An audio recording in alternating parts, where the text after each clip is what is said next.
How many my total is always Tubular Game. We're outside.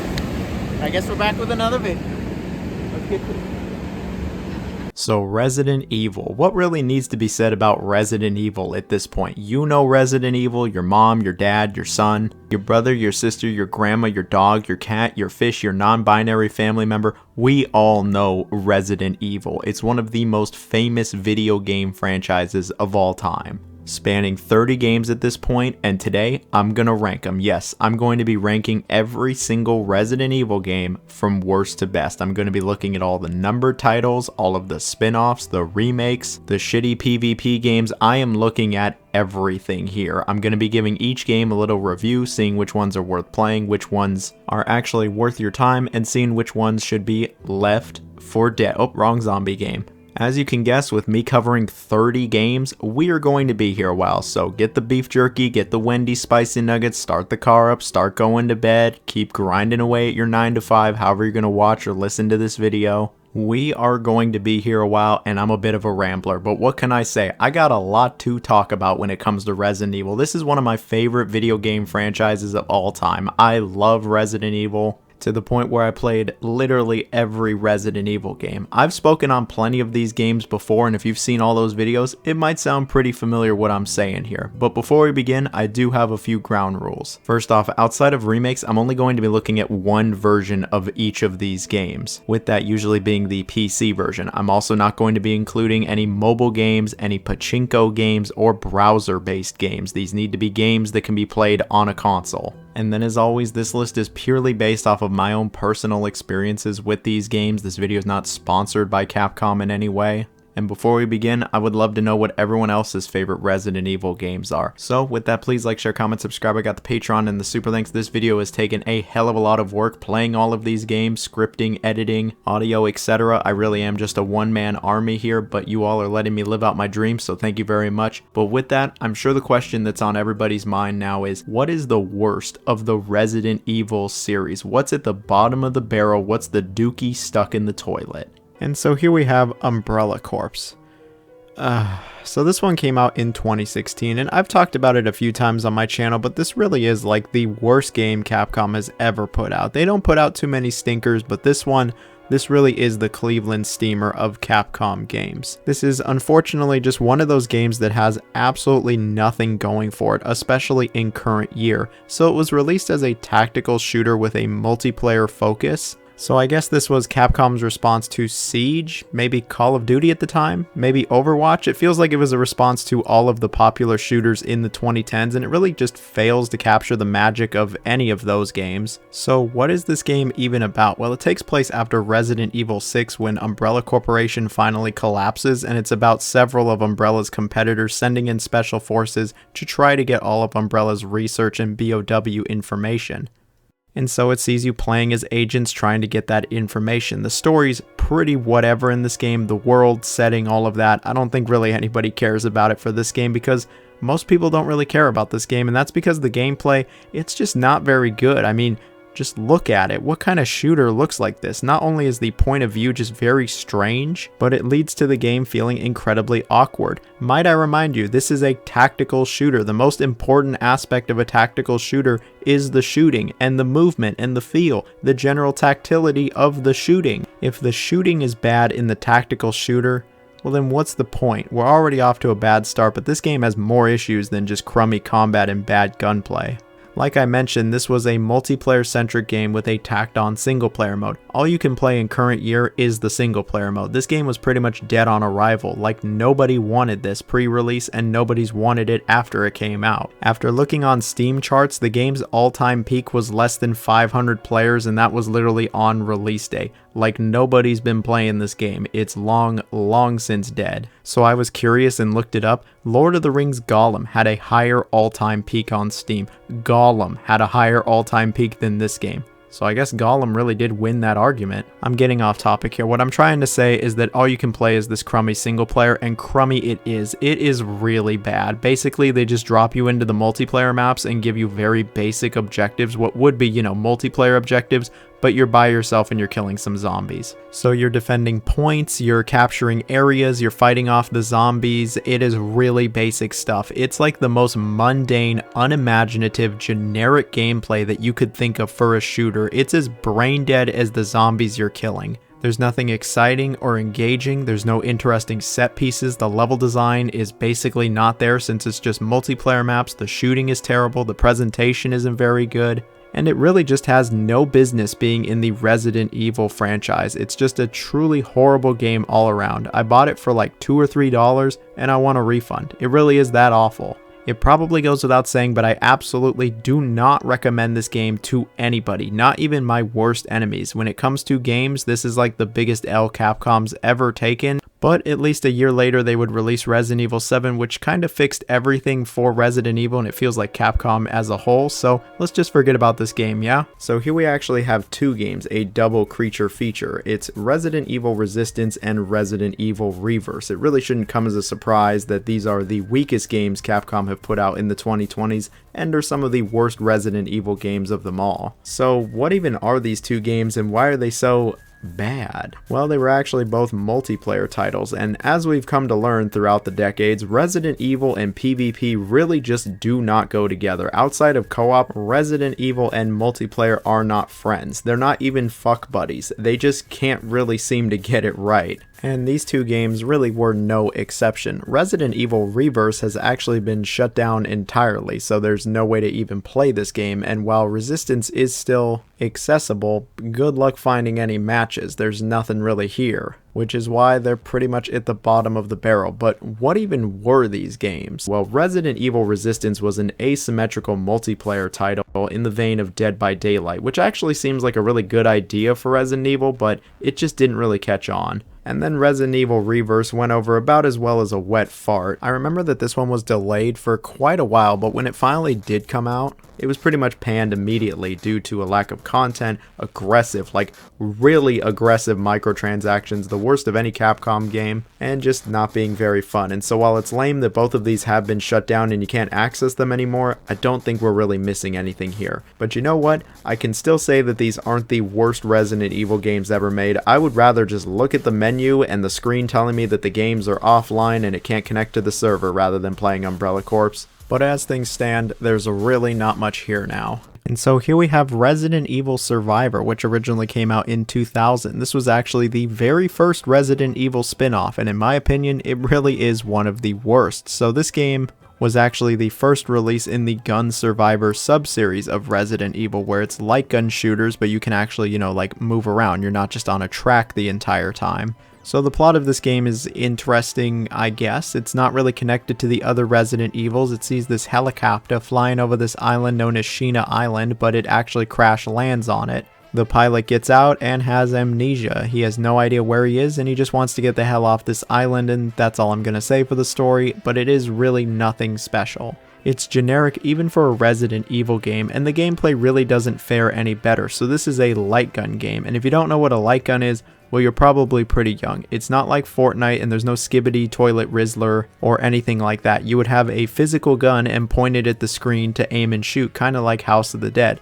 But this game's biggest issue by far is that the North American release does not support any light guns. They actually took the light gun support out at the last minute, and they want you to use a controller the entire game. You can play other versions of this game which do support the light gun, but I am a US citizen. I've only ever tried the North American version, and all I gotta say is playing through this game with a controller really is just a dreadful experience. Most of the time playing a light gun shooter with a controller is not a very good experience, but there are a few that are pretty decent. House of the Dead 3 on Xbox is one of those rare examples. This game though, oh absolutely not. This is terrible. This controls terribly, it feels terrible, it's ultra imprecise and stiff, like it just does not feel good by any stretch of the imagination. It is one of the worst feeling first-person shooter, light gun games, whatever you want to call it, that I have ever played. It truly feels like shit. It's kind of hard to describe unless you've played it, but you don't want to play this. Outside of the controls being terrible, which already just seriously gimps the entire experience, it really is nothing special. You'll go around on this island solving some very rudimentary, basic puzzles and shooting basically everything that moves. This game feels like a chore through and through as you slowly move through environments, awkwardly shooting zombies and solving the most most basic of puzzles. I didn't find it entertaining, engaging, and most importantly, I didn't really have any fun with this game at all. It takes around an hour and a half to 2 hours to finish, and I was just kind of waiting for it to end. The presentation was also just terrible for the time, and it's aged even worse. This came out in 2000. You could have told me this was an early PS1 title and I would have believed you. The loading screens take forever too for some reason. This really is one of the worst light gun games I've ever played. It's one of the worst zombie games I've ever played, and I think it is one of the worst Resident Evil games. And I'm sure there'll be that one person who will go, just play one of the versions with the light gun. Am I really missing out on anything here? Is playing with the light gun really going to change my experience with this game all that much? I really have no interest in ever touching this game again, and I don't think anybody else should try it either. There was actually a sequel to this game, Gun Survivor 2, which has Code Veronica. It was never released over here in the West, but after dabbling even a little bit in it, yeah, I'd have it right here with the original Survivor. It's just not very good. Neither of these games should have been Survivors. They should have been Left 4 Dead, and they're not worth your time. And so here we got Resident Evil Operation Raccoon City. Now, I got some real beef with this game. I've had beef with this game for a very long time. This game came out in 2012. I remember I was very excited for this game. I didn't play Resident Evil Dead Aim, so to me, this was the first Resident Evil where you could move and shoot. I was rather excited to go back to Raccoon City. It had been a while. I saved up all of my money for this game. I was still in high school, so I didn't really have much money, but I saved all my lunch money. I scrounged around for as much money as I possibly could. I remember looking under my bed, finding all of my coins, just so I could get this game on release day. And I managed to save up for it. I remember getting it after school the day it came out, coming home and playing it for a few hours and just being so disappointed. I remember beating it like a day or two later, messing around with the multiplayer and just kind of hating this game. I hated that I saved up so much money for it and was looking forward to it for such a long time. I felt so stupid and betrayed. I ended up getting rid of the game just a few days later and almost never looked back. I got it a few years later on PC for like a few dollars, but you can't even play the PC version anymore since it used games for Windows Live. And so here we are over a decade later, and do I still hate this game? Yeah, I still kind of do hate this game, but I can see now that it isn't the worst Resident Evil game ever. There truly are worse RE games, but it still is and always will be Operation Raccoon Shitty to me. So the premise, it still is decently interesting. It's like a non-canon, just kind of hypothetical scenario that takes place around the same time of Resident Evil 2 and 3, when Raccoon City has truly gone to shit. And the game sees Umbrella sending in a bunch of private military contractors to really just kind of clean things up here. And so a bunch of fan favorite locations and characters do show up here. Leon, Sherry, Claire, Jill, Nemesis, they do show up here, but things play out very differently from how they do in the main series. That's why it's a hypothetical scenario. But an interesting plot or premise doesn't automatically mean it's going to be a good story, plot, and have good characters. This game is total proof of that, because none of it is really good when it comes to the plot or story or characters. It's just all kind of there. The writing feels a bit nonsensical at times, and the characters, they're pretty generic. Even the fan favorite characters don't feel like the fan favorite characters. There's actually multiple endings as well, and these endings are just beyond stupid. Like, I still remember my initial feeling all those years ago when I got the ending where you kill Leon, and I was just like, well, that was fucking stupid. There is actually 2 campaigns here, USS and Spec Ops, but it doesn't really matter. The story still sucks. But a lackluster story is not the only issue this game has. When it comes to the gameplay, it's a very standard, generic third-person shooter that takes place in the world of Resident Evil. I will start off by saying yes, you can move and shoot, and it doesn't feel terrible. The gunplay is not atrocious in this game. It doesn't feel particularly nice, and the movement isn't amazing, but it's not the worst I've played on 360. I certainly wish it felt tighter though, like Gears or SOCOM, which is clearly what they were trying to emulate here, but with zombies. So yeah, it's a pretty generic third-person shooter that sees you killing lots of zombies and Resident Evil creatures. You really are just moving forward pretty much the entire time, annihilating everything in your path. There's a few different classes to choose from, and while they all do have special abilities, it still all feels relatively similar. Shoot pretty much everything, toss some nades, and then you've got some special abilities thrown in there, and yeah, that's pretty much Operation Raccoon City's gameplay. The game doesn't have any interesting level design. It's all very linear. It feels incredibly bland, and there's not really any exciting set pieces. Like, there are set pieces in this game, but they just totally fall flat. And all of this just leads to a very dull, unexciting, generic campaign that really barely even feels like a Resident Evil game. Sure, Resident Evil enemies and occasionally characters are there, but this doesn't feel anything like an RE game. It feels like a budget knockoff shooter of Gears with zombies in it for some reason. And it's never able to shake that feeling off. You can play the game solo or you could play cooperatively, and all I gotta say is it doesn't really matter. Either way, it wasn't a very enjoyable experience. There was multiplayer, and I remember trying to get into this, like I really was trying to force myself to get into it, but I just couldn't. I didn't find this enjoyable at all. The PvP was just straight up not well designed, and I could say that really about most of the game. The presentation wasn't any good either. For 2012, I don't think this was a very good looking game. In some areas it's actually pretty ugly and the frame rate was more than a little sussy. And all these years later, it's still very apparent to me that this is a game that you should not play. I do not recommend this game. For every cool or unique idea it has, it just kind of throws it out the window or wastes it. I remember on the 360, and only the 360 for some reason, you could even play as Nemesis, but this wasn't even good. He just felt like a waste, and he's way better in Ultimate Marvel vs. Capcom 3. Avoid this one. So here we have Resident Evil Gaiden, which released for the Game Boy Color in 2002. This is one of the strangest Resident Evil games ever released, and there's really never been another Resident Evil like it. Because it was on the Game Boy Color, they had to make a lot of changes and sacrifices to Resident Evil's formula as a whole, and so yeah, this game plays very differently from any other RE title. The plot is also very strange. It's a non-canon story that sees a cruise ship getting infected with zombies, and so they send Leon Kennedy to go figure out what's happening. Eventually he loses contact with HQ and they send Barry Burton to go rescue him.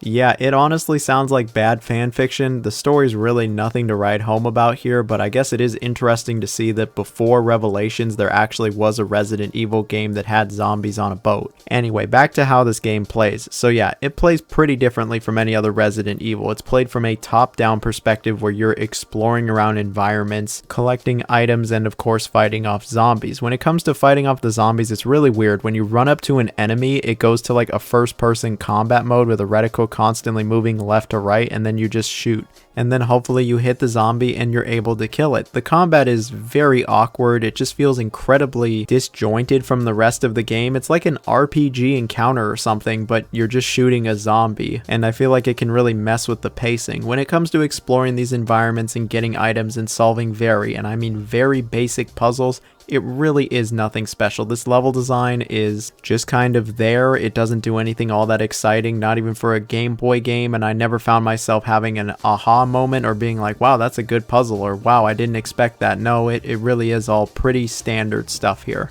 The game certainly doesn't have a killer sense of exploration, and it definitely does not have any horror or scares to it. The controls can also be a little awkward at times, but you could probably get used to it. I never got used to the music or sounds in this game. Like, I wanted to play this thing on mute. It just had some ear-grating noises. But hey, at least for a Game Boy Color game, it does look pretty decent. I mean, I've certainly seen worse Game Boy Color games. So overall, Resident Evil Gaiden, I wouldn't say it's like this awful, horrible dumpster fire of a game that nobody should play, but I certainly would have a hard time recommending it. It is really interesting. It is a bit impressive for the Game Boy Color, but ultimately it just kind of comes down to why? Outside of the obvious, money, why would they make a Game Boy Color game? They had to strip down Resident Evil's gameplay and its mechanics and really its identity to a certain degree. It just feels incredibly watered down from almost any other Resident Evil game. And I get it, it's a Game Boy Color game, maybe I'm just being way too harsh on it, but I didn't really love my time with this, and I don't think most people would either, especially nowadays. If you're like a die-hard Resident Evil fan, then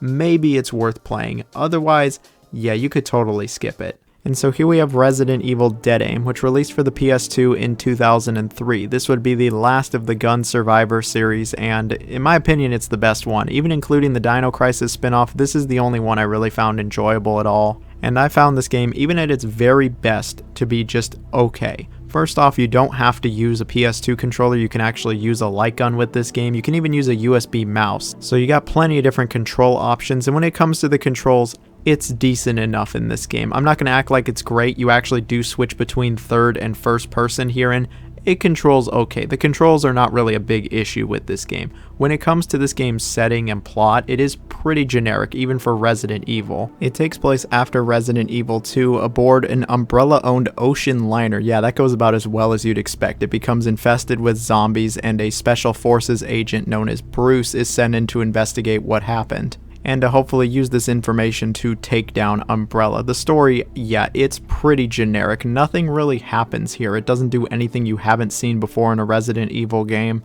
and it's rather unimaginative. You can probably predict how every single situation is going to go in this game, including the ending. It's just not a very good story, and these characters are very whatever. Speaking of the characters, I guess here's a good time to bring up the voice acting. The voice acting is like hilariously bad. This is some of the worst voice acting I've ever heard from this series, and that really is saying something. When it comes to the presentation in general, I mean, it looks okay, I guess. None of the environments or character models or lighting or really anything looks all that good, but it doesn't look absolutely terrible either. It's just, eh. And is a pretty good way of describing how I feel about the gameplay in this game. So like I mentioned, you do switch between third and first person. You run around in third person and then go into first person to shoot enemies. And you can actually move and shoot at the same time. The shooting, it's not terrible in this game, but I wouldn't say it feels particularly amazing or satisfying, especially when compared to other light gun shooters around this time. I'll go back to House of the Dead 3. That game feels amazing. This game, yeah, it just feels alright. Outside of the shooting and killing and running around, you will be exploring areas, solving very basic puzzles, getting items, using them somewhere else, interacting with the world, and just trying to move forward. This is a very linear experience, and I don't think anything's really going to stump you in this game. There's plenty of lore to read at least, and there's a nice save theme. That's probably the nicest thing I can say about this game, is that the save theme, it's actually pretty good. Look, this gameplay, it's not amazing, and I wouldn't say it comes together in a particularly satisfying way. The level design and pacing and progression are fine enough, the shooting's okay, and the story, yeah, it's very predictable. But it doesn't have any huge glaring issues to it. The controls, they're fine for what they are. The level design and progression are okay. And while I found the story and characters rather generic, I didn't hate my time with this. I will say at the very least, I have played much worse light gun games, and I think compared to the original Resident Evil Survivor, this is a big step up. So even though it doesn't do anything terrible, I don't think it does anything particularly well either. It's just a very mid experience. And when it comes to recommending this game, I can only recommend it to people really who like light gun shooters and the most die-hard of Resident Evil fans. It's not a complete waste of time, but there are many better RE titles you could play instead of this. At the very least though, give the save theme a listen. It's pretty good. And so here we have Resident Evil The Mercenaries 3D, which released for the 3DS in 2011. Now, I love the Mercenaries game mode, especially in Resident Evil 4. I actually played quite a bit of it, and I always thought it was a fun little distraction. So I understand why they would make a Resident Evil game that is just the Mercenaries, but then they released it on the 3DS, which was always an interesting decision. But it's what we were given, and you know what? This game, it ain't so bad. It really is a combination of Resident Evil 4 and 5's Mercenaries mode, so it's got a bunch of maps from RE4 and 5, it's got a bunch of characters from the overall series, and it really is more of the Mercenaries. If you bought this game expecting it to be anything else, well, you kinda set yourself up for failure and you played yourself. I will say though, it's very strange you can't play as Leon in this game. You can play as Barry, Rebecca, and even Hunk, but no Leon. Anyway, when it comes to the gameplay, if you haven't played Mercenaries mode before in a Resident Evil game, you're basically dropped into this area and are told to just kill everything. Kill as many zombies and enemies as fast as you can. You can link combos together. If you kill enemies quick enough, you can hit these like time crystal things to get more time. And you'll be running all over these maps trying to defeat everything as fast as possible. The Mercenaries was fun the first time it showed up, it's still fun to this day. Since it is on the 3DS, it tries to utilize both screens. The top screen really has all of the action, while the bottom screen is like your inventory.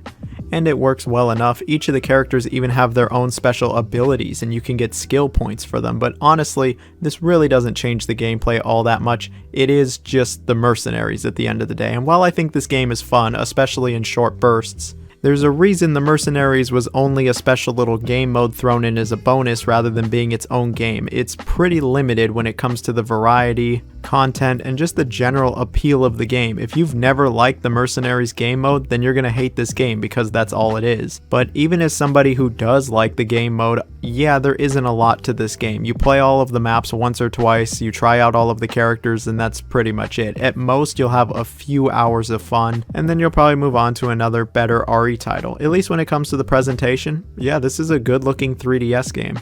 Solid character models, environments, frame rate was alright, even the animation is pretty decent. This game is alright, it's not any more than it ever claimed to be, and you know, sometimes that's all you need in life. If you're like a die-hard RE fan, or maybe you want some fun, quick little games on your 3DS, this might be one to try. So here we got Resident Evil Outbreak, which released for the PS2 in 2004. Now, I never played this one when I was younger, I just thought it was a crummy spin-off, but over the years I've heard a lot of people actually say that this is one of the better spin-offs in the Resident Evil series, so I was eager to try it, and after trying it, yeah, it's okay. It definitely has some issues, but I've certainly played worse in this franchise. When it comes to the story, it's not the most original thing. There's an outbreak in Raccoon City. You're in Raccoon City! It's a zombie abyss! I know, shocking news, but it's not about Leon or Umbrella or Hunk or anyone from the mainline games. It's an entirely new cast of characters trying to get the hell out of Raccoon City. And this new cast of characters, the story in general, it actually isn't that bad. Yeah, it's not exactly original, the characters aren't the most memorable, and the voice acting, it is a little cheesy, but at least it feels like they kind of tried with this story and these characters. It wasn't super generic and bland, but I wouldn't say it was anything imaginative or creative when it came to the story and its characters and where everything goes. Throughout the game, you even get to make choices, and while the consequences are very minor, a few things can change.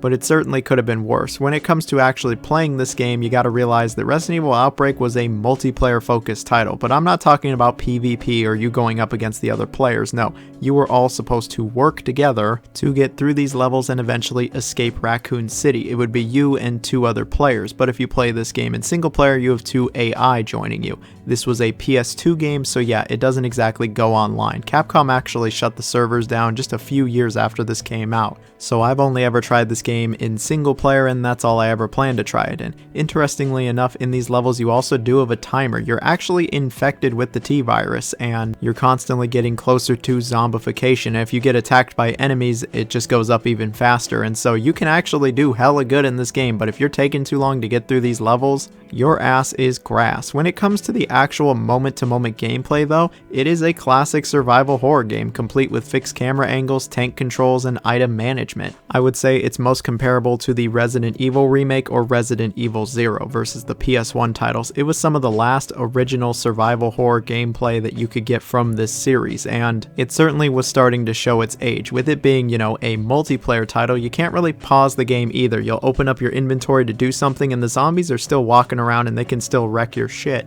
At the very least, it adds to the tension, and the game can be kinda scary at times. So yeah, you're investigating these areas, you're picking up items, solving very basic puzzles, and killing plenty of zombies. If you're in offline mode, then you'll have 2 AI companions running around, and I'll be honest, this is so annoying. The 2 AI run around picking shit up and not really actually fighting off the zombies, and so what you're stuck with is you essentially babysitting 2 AIs that don't really do anything. You're just swarmed by zombies and you're looking for all the items you need in order to complete these levels, only to find out that the AI actually picked them all up a few rooms earlier and you gotta go find them to then get the items and solve the puzzle. And they want you to do this for 5 separate scenarios, 5 different areas, and like I already mentioned, you're basically timed in these levels. On top of this, there's actually several different characters that you can choose from, and they all have their own special abilities and little quirks. And part of the game is also understanding what each one of these characters actually does. And so what all of this leads to is a lot of trial and error. You running around looking for your companions, trying to figure out what item you actually need, where they came from, where things go, fighting off all of the zombies. And as I was playing this, I was just like, man, this is really not coming together for a single player game. Like, this game really was focused on having other people join you, and it very much focused on like the actual teamwork aspect and everyone working together in order to get to the end of these levels. And so when you're playing it by yourself, yeah,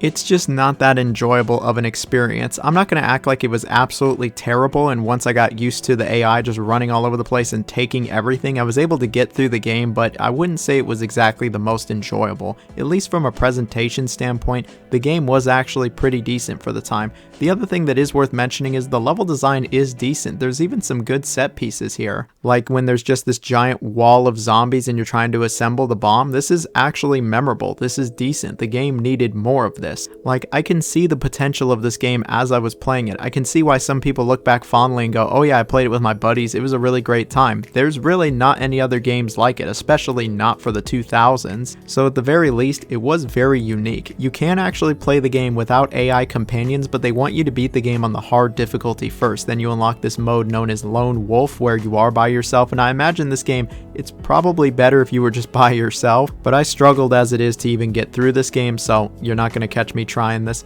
If I played this game with other people and we were all communicating together, I probably would have thought a lot higher of this game, but as it stands, I think this game at best really is just alright, and I think outside of the die-hard Resident Evil fans, you could probably skip it. But there must have been some success to Outbreak, because here we have Resident Evil Outbreak File number 2. So this game came out for the PS2 in 2005, and it actually came out after Resident Evil 4, so this very much is the last of the classic survival horror gameplay that RE1 started. When it comes to the plot, it's pretty much the same as the first Outbreak. The same 8 characters return from the original game, and it's still about them trying to get out of Raccoon City, only now they go through 5 different areas. And like the first game, you do get to make a few choices throughout, but it doesn't really have that large of an impact. The story and the characters, yeah, it's fine. I'd say it's just as good as the first game, and there are actually some memorable moments here. So when it comes to the moment-to-moment gameplay, it is very, and I mean very similar to the first Outbreak. It was still multiplayer focused, where it saw you going online with now up to 4 people all trying to escape Raccoon City together. But like the first game, the online was shut down pretty fast. Eventually there were fan servers that came up, but I've never tried this game in multiplayer like the first one. I just tried it in offline mode where you have 2 AI companions. And like the first game, you get to choose between the 8 different characters, and they all have special little abilities and quirks. Some of them even have new abilities and they're given extra items. But when it comes down to it, the core gameplay really is the same as the first Outbreak. You still are infected with the T-virus, so you're basically on a timer for all of these missions, and you're looking for items, solving very basic puzzles, reading little lore notes, and fighting off enemies. I would say the gameplay for the most part is nearly identical to the original games. You just have new scenarios to go through. So why is this game higher? Well, I kinda like the scenarios more in this game. They feel more unique, they're more individualized, and I actually think there are some decent set pieces here. The first scenario where you're at the zoo, this is pretty cool. This is actually memorable and you fight like a zombie elephant. There's one where you go through like a forest, there's this abandoned hospital where there actually are some different choices that can be made here. And in general, I found these scenarios slightly more entertaining than the first game, but the actual gameplay, it really is the same. It still has classic controls, fixed camera angles for the most part. The shooting and survival elements are pretty basic and nothing really special here. The AI are still running around like dumbasses collecting stuff and not really fighting anything off, so you're still managing everything yourself basically. The pacing can be kinda all over the place, and it is very clear that this game was meant to be experienced with other people and to actually have some real teamwork. So of course, I didn't do that, and I didn't play it in the most ideal conditions, and now I'm not so happy with the game. Even though it's a marginal improvement on the original game, I still don't really know if I could recommend it. I think die-hard survival horror fans and Resident Evil fans should only try this after they've tried several other Resident Evil games that I think are much better than this. But if you absolutely just need more original, classic survival horror gameplay from Resident Evil, I mean, yeah, you could try this. You could also just go back and replay the older games, but you could totally try this as well. And I think you'll have a mild amount of enjoyment with this one. I really don't have all that much to say since it is so similar to the original game, but if you liked Outbreak 1, you'll absolutely like Outbreak Files number 2. And so here we have Resident Evil 0 releasing for the GameCube in 2002. It might be a bit of a hot take to have it here on the list, but this is really how I feel about RE0, you know? I got this game way back when on the GameCube and played it for like an hour or two and just went, yeah, I don't really like this, and I actually got rid of the game, but I recently came back to it. You know, I got it on Steam real cheap, and I finally came back to it many years later, and after playing through it, I can tell you, yeah, those initial feelings I felt were pretty valid. I'm sorry, I just could not really get into Resident Evil 0. It's not a bad game, it's just a very middling game for me. The setup is a bit interesting though. I mean, the game is called Resident Evil 0, so as you would expect, it takes place before the first game, and it stars Rebecca Chambers. And she's sent in to investigate a train where there's been, quote, cannibalistic murders. As you can guess, it's zombies. They're also looking for a fugitive named Billy Cohen who was about to be executed for killing 23 people. I cannot fit me. But as you can expect, things don't go according to plan, and Rebecca not only meets up with Billy, but the two of them actually have to work together. And you'll go from there, you know, they go to a couple different locations in this game. You're actually not on the train very long, even though that's probably the most iconic part of the game. And like I said, it's an interesting premise. I like that it's before the first game. There is some fan service here. If you're like a die-hard Resident Evil fan, I'm not going to come out and say the story's particularly great.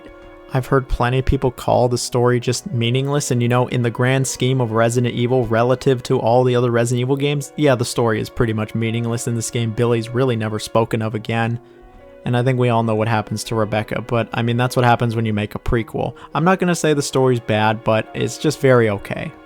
Now, gameplay-wise, Resident Evil 0 is actually the last of the classic formula. After this, they would move to third person with Resident Evil 4, but it is a classic-styled Resident Evil game with the fixed camera angles, tank controls, if you want. Plenty of puzzles, and all of the survival elements the series is well known for. When it comes to how scary this game is, I'm not going to say it was particularly all that scary, but it does have a few scares in it, especially at the beginning on the train. It made me jump more than once. Like when out of nowhere this big fucking scorpion shows up, like shit, that got me the first time I played this game, and it got me even the second time because I forgot about it. That's a scary moment. But anyway, the main gimmick of Resident Evil 0 is that you play as two different characters, Rebecca and Billy, and you can switch between them whenever you want. And each one has their pros and weaknesses. You know, up until that point, almost every Resident Evil game had two different protagonists you could play as. Here, they're just together, and you'll do one campaign with them.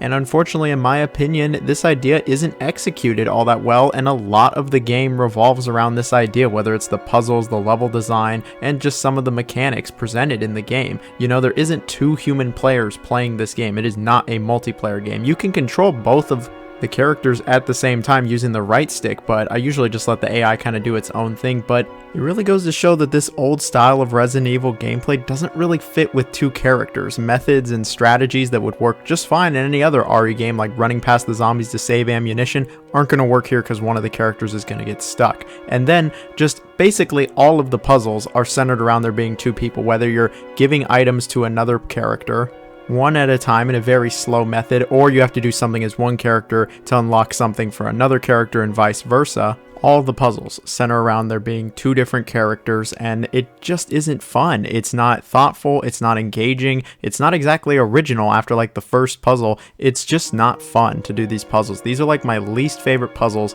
in maybe the whole series. And a bunch of this game is puzzles. I don't like any of the puzzles. It's tedious. And speaking of tedious, we have the inventory management. This is like the only Resident Evil where there's no safe box. There's no box in the save room. Instead, you have to drop stuff on the floor. You have very, and I mean very limited inventory space. You have like 12 total. And you'll spend like half the game just managing your ammunition or dropping something on the floor and coming back to it later. Just this constant back and forth. It is incredibly tedious. Some items take up 2 slots also that weren't 2 slots in the old games. Seriously? Like, how much tedium do they want to create here? And Billy can't even combine herbs. Like, what were they thinking? Why are they trying to make this game as tedious as possible? This game, it felt like it just kept going on and on and on. After like 2 hours, like it just got so tedious, and I was just bored. I really was just bored. Like, fighting the enemies is just as fine as it's been in the other RE games. Some of the enemies, though, take a real beating in this game. Like, how about you go into the fucking ground? And the environments weren't particularly all that interesting either. The most interesting place is honestly the train. That's probably the most iconic part of this game. The train is the best part, and then you go to some other really just kind of generic Resident Evil areas. I mean, it's basically the mansion from the original game.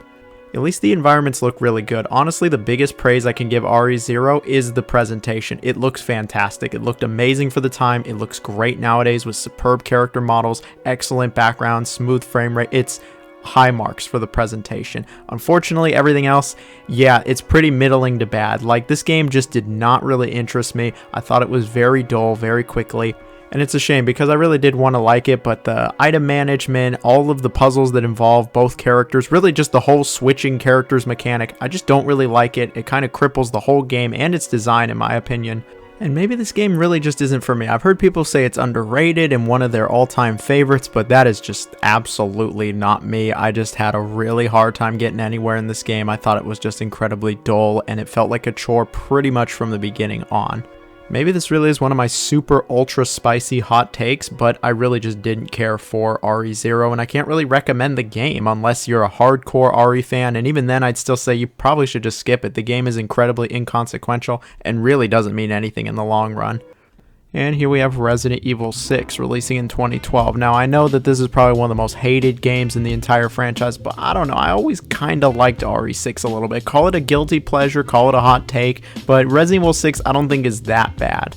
Now, before you click off the video, let me just say, as a horror game, a survival horror game, or a scary game, Resident Evil 6 falls flat on its face. It is absolutely terrible in those aspects, and I know plenty of people already said, well, it's bad in those three aspects, which is what RE is known for. It's just bad by default. But hey, as a dumb, fun, stupid action game, I think this game is actually alright. Now, even as a dumb action game, is this game still full of issues? Yeah, absolutely. It has a number of issues with it, but I won't lie, I still do have some enjoyment with this game.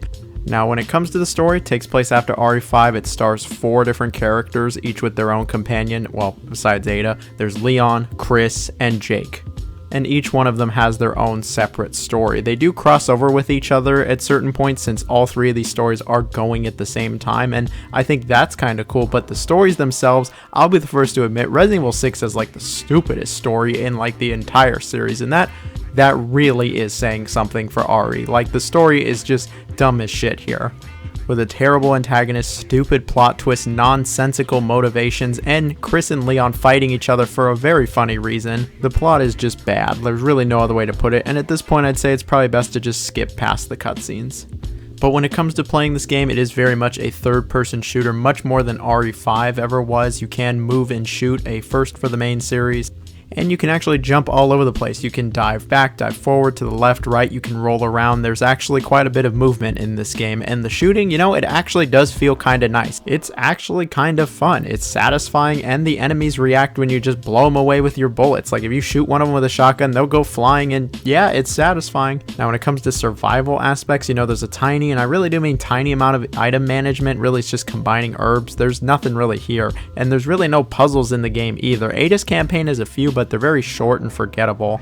So like 80 to 90% really is you just blasting almost everything that moves unless it's your partner. Almost the entire game is cooperative, co-op. It's always going to be fun. But another part to this game is all the vehicle sections. There's a lot of vehicle sections where you're in a car, a snowmobile, a jet at one point, and these aren't bad, but I wouldn't say these are good either. They're just kind of there. I don't really feel anything. But some of the set pieces and spectacles you go through or create yourself, they're kind of cool. Now, something that's not cool though is all the quick time events in this game. This game is just loaded with quick time events. You know, like RE4 and 5 had some quick time events, and some of them are actually pretty memorable, like Leon running from the boulder, but this game has way too many quick time events. These are just horrible. And it's why you can't really skip the cutscenes, because there's quick time events in them, and it's like, these suck. Another thing that kind of sucks is the pacing and length of this game. Relative to other Resident Evil games, this game's actually kind of long, taking like 15 to 20, maybe 25 hours to beat, and honestly, they could have shortened a bunch of sections or just cut out areas entirely. Wouldn't really affect the story, as the pacing just isn't all that great. The game's not able to stay consistently engaging and interesting, I feel like, for really all the characters. And by the end, I was kind of like, okay, I'm really ready for this game to wrap up. It's getting a little tedious now. Maybe I was just really sick of the quick time events. I remember I got RE6 day 1, and I grinded through this entire game in like 2 days. I actually beat it in a weekend, and to be 100 with you, I have not gone back and played all the way through this game again. I've played plenty of sections from it. I've played the Mercenaries mode, which I think is fun, but playing through the entire game again, I don't know if I'd want to do that because of the pacing and this game's length. And I know a huge appeal of the RE games is replayability, so I guess it's not very good in that aspect either, but I still think the game does have some fun moments to it. It is a dumb, fun shooter that is incredibly over the top, ridiculous, and takes itself way too seriously. It has a stupid plot, it has satisfying gunplay, and it goes on a little too long. But what you have here is a mixed bag in a game that I ultimately cannot recommend, especially not to the hardcore RE fans. I'm sure I've pissed off plenty of hardcore RE fans by saying anything good about this game.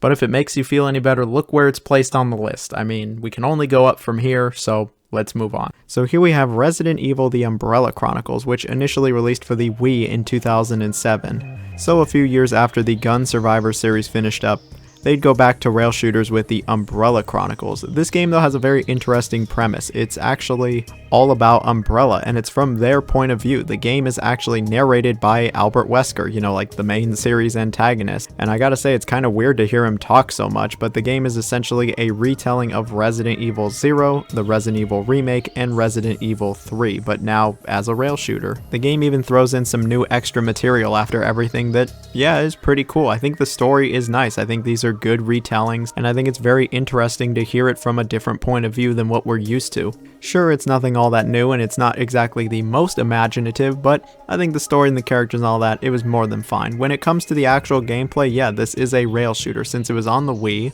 you don't actually need a light gun, you can just use the Wii remote. The game was re-released on the PS3 where you can use the PlayStation Move, but I only have experience with the Wii version. I gotta say, the Wii was actually really great for rail shooters. It was kind of the perfect console for rail shooters, and I'm glad that this game was released on the Wii because it actually does control very well. It's accurate, it's easy to pick up and play. You really just aim, point, shoot, and it's as simple as that. It feels nice, the weapons are satisfying, there's a good impact, and yeah, I thought it actually did feel pretty decent. I'm not going to act like it blew me away or it was some of the best controls or most satisfying gunplay of any rail shooter, but it felt a hell of a lot better than all of the gun survivor games, I will say that. And when it comes to this game's structure, pacing, format, it's a rail shooter through and through. If you've ever played a rail shooter, you'll immediately understand how this game works. You move on rails the entire time, it moves for you. You can kinda look around, but for the most part the game will move you forward and tell you what you're supposed to look at, and you just gotta shoot everything on screen. And then of course they throw in a little RE flair, you know, the herbs show up, there's grenades, there's different weapons to switch between, and plenty of Resident Evil foes to fight. Since these all are ultimately retellings of RE0, 1, and 3, you're going through major set pieces from those games, and I gotta say, it's pretty cool to actually go through these games in a first-person perspective and a rail shooter perspective.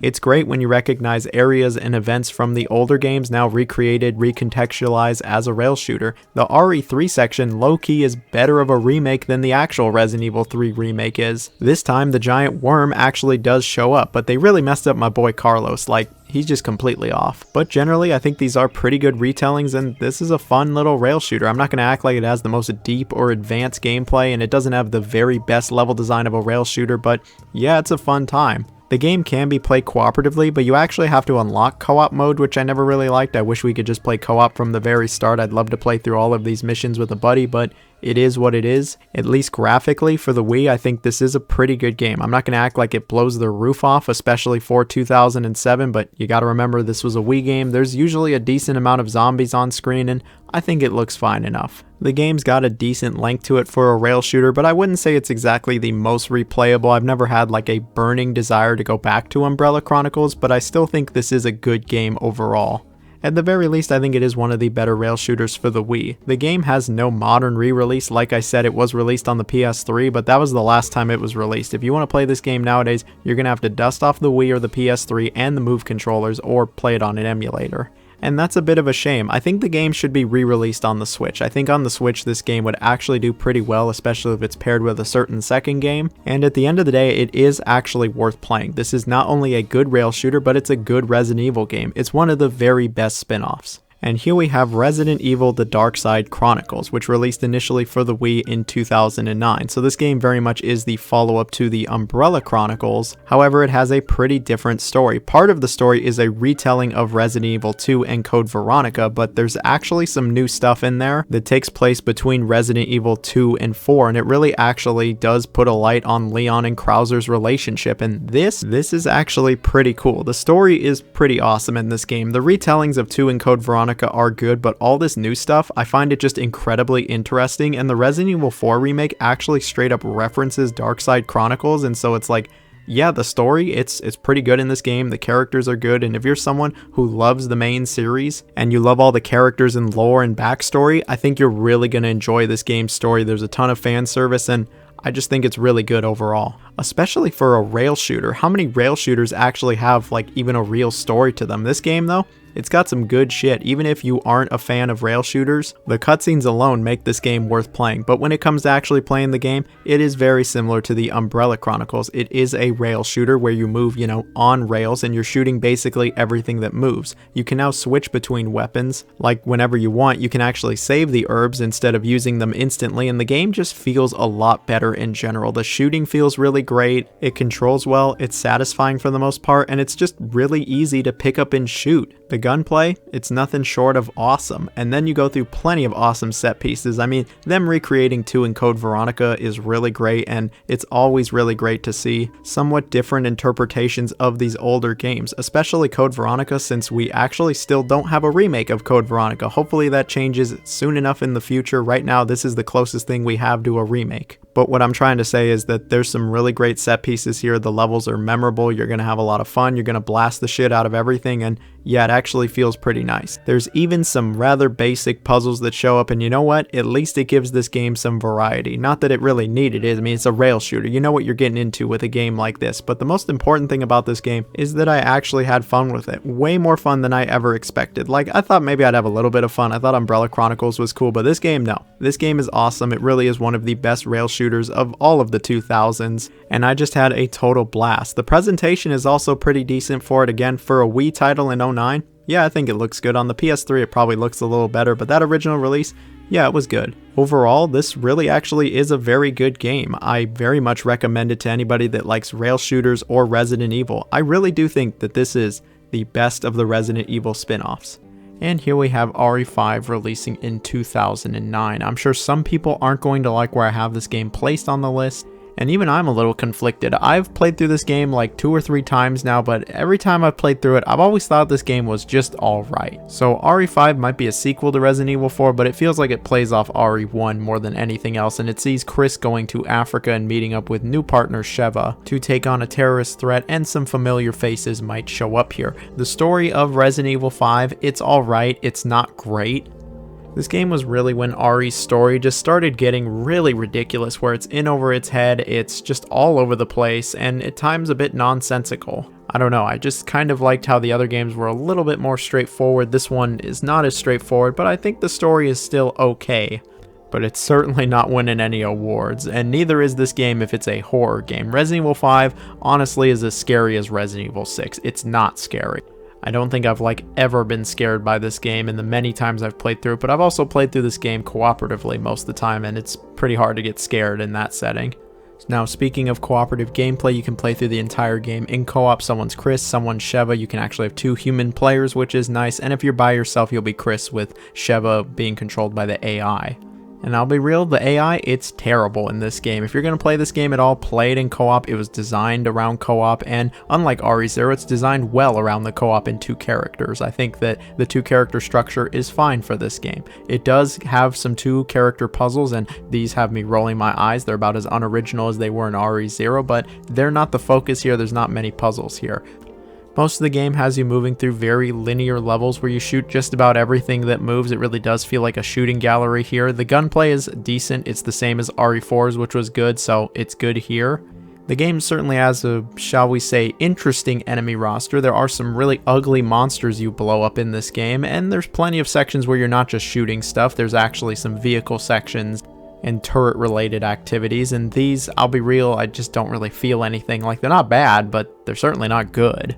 Something that I think at least is decent to good here is the pacing and the length of the game. I think the pacing is actually pretty good. It keeps things interesting, ramps things up at a decent pace, and there is a little variety here with those vehicle sections, the occasional puzzle, and boss fights. Something that I don't think is very good is the item management and just kind of the survival aspects in general in this game. Use the D-pad to move around your items, and I just hate this. I really just hate this. There's really not much room here, and moving stuff around is a hassle. It is a chore. It is not fun, and because it's a co-op centric game, the game does not pause when you're messing around with stuff, which can be really annoying. But aside from that, I think it's a solid, fun third-person shooter, especially in co-op. It's got a unique setting taking place in Africa. No other RE games in Africa, and it's definitely unique here. It's memorable. I wouldn't say the level design is particularly all that memorable or interesting. In fact, there are plenty of times I was playing through this game where I really felt like I was going through the motions, especially after playing a ton of RE4, but the game at least still looks fantastic. It looked amazing for the time, and I think it looks really good even nowadays, and shows that we really don't need a remake of this game. Like, it looks very good still. And the save theme, really all of the music still slaps in this game. I got nothing but high praise for that. Resident Evil 5, I still think it's a good game. It's not great. Like, it clearly has some issues here. And if you're looking at this game as a horror game, I think it falls on its face with Resident Evil 6. But unlike RE6, I can actually recommend Resident Evil 5. It's a good shooter, it's not scary, but if you like Resident Evil, if you like Resident Evil 4, yeah, it's worth playing. Feels like everybody's played RE5 though at this point. It's like the most sold Resident Evil game, but if you haven't played it by this point, then yeah, I think it's worth checking out.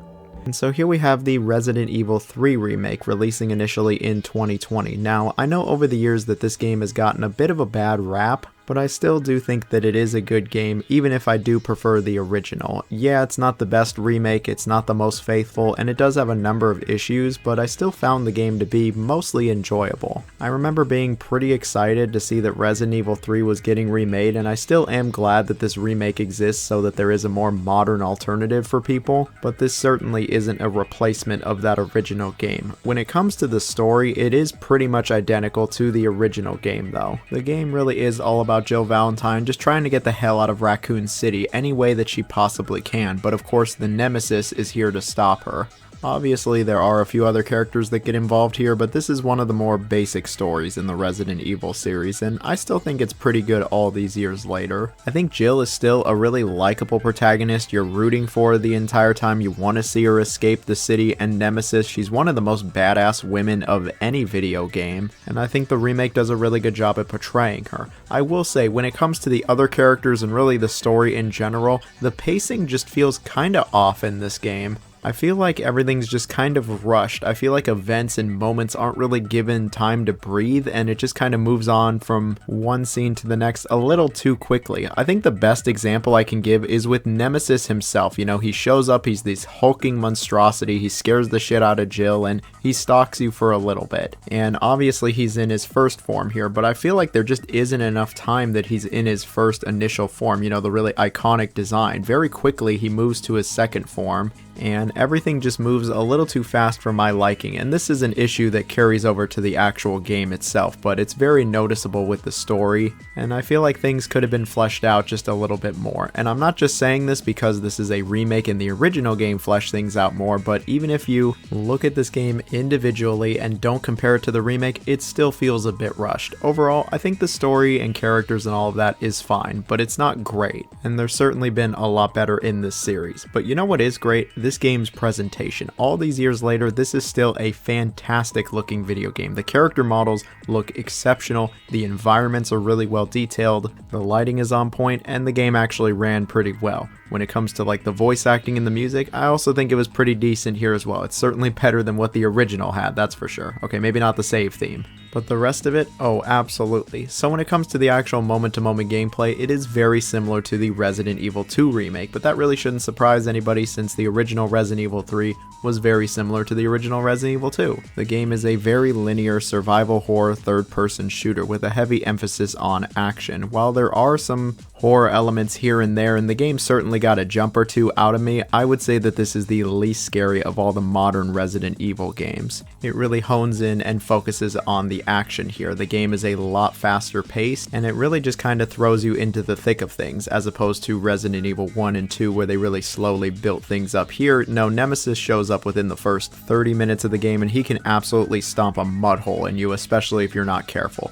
Thankfully, when it comes to the combat, it is very similar to RE2, and it feels nice. The guns feel satisfying, they got a good kick to them, and enemies respond accordingly. You actually get a pretty good arsenal in this game as well. Like, you get a grenade launcher at one point, and this thing just fucks shit up. Despite that though, you still will be managing your ammo and other resources. The game doesn't give you just an absolute shit ton of stuff here. No, you still have to be a little conservative. You'll also be going through these rather linear areas actually. This game is surprisingly linear. You never really do much backtracking, and that sense of exploration that the RE2 remake had is just not here. It's pretty straightforward, and it's usually just point A to B. Along the way you will solve some puzzles, but these puzzles are not complex whatsoever. They're actually pretty basic and feel watered down even when compared to the original, but you won't exactly find me complaining about that. Something that you'll find me complaining about is that at times this game just kind of feels like an asset flip of RE2. I mean, granted, the original game low-key felt like that in certain areas, but it's a lot more obvious in a big AAA game like this.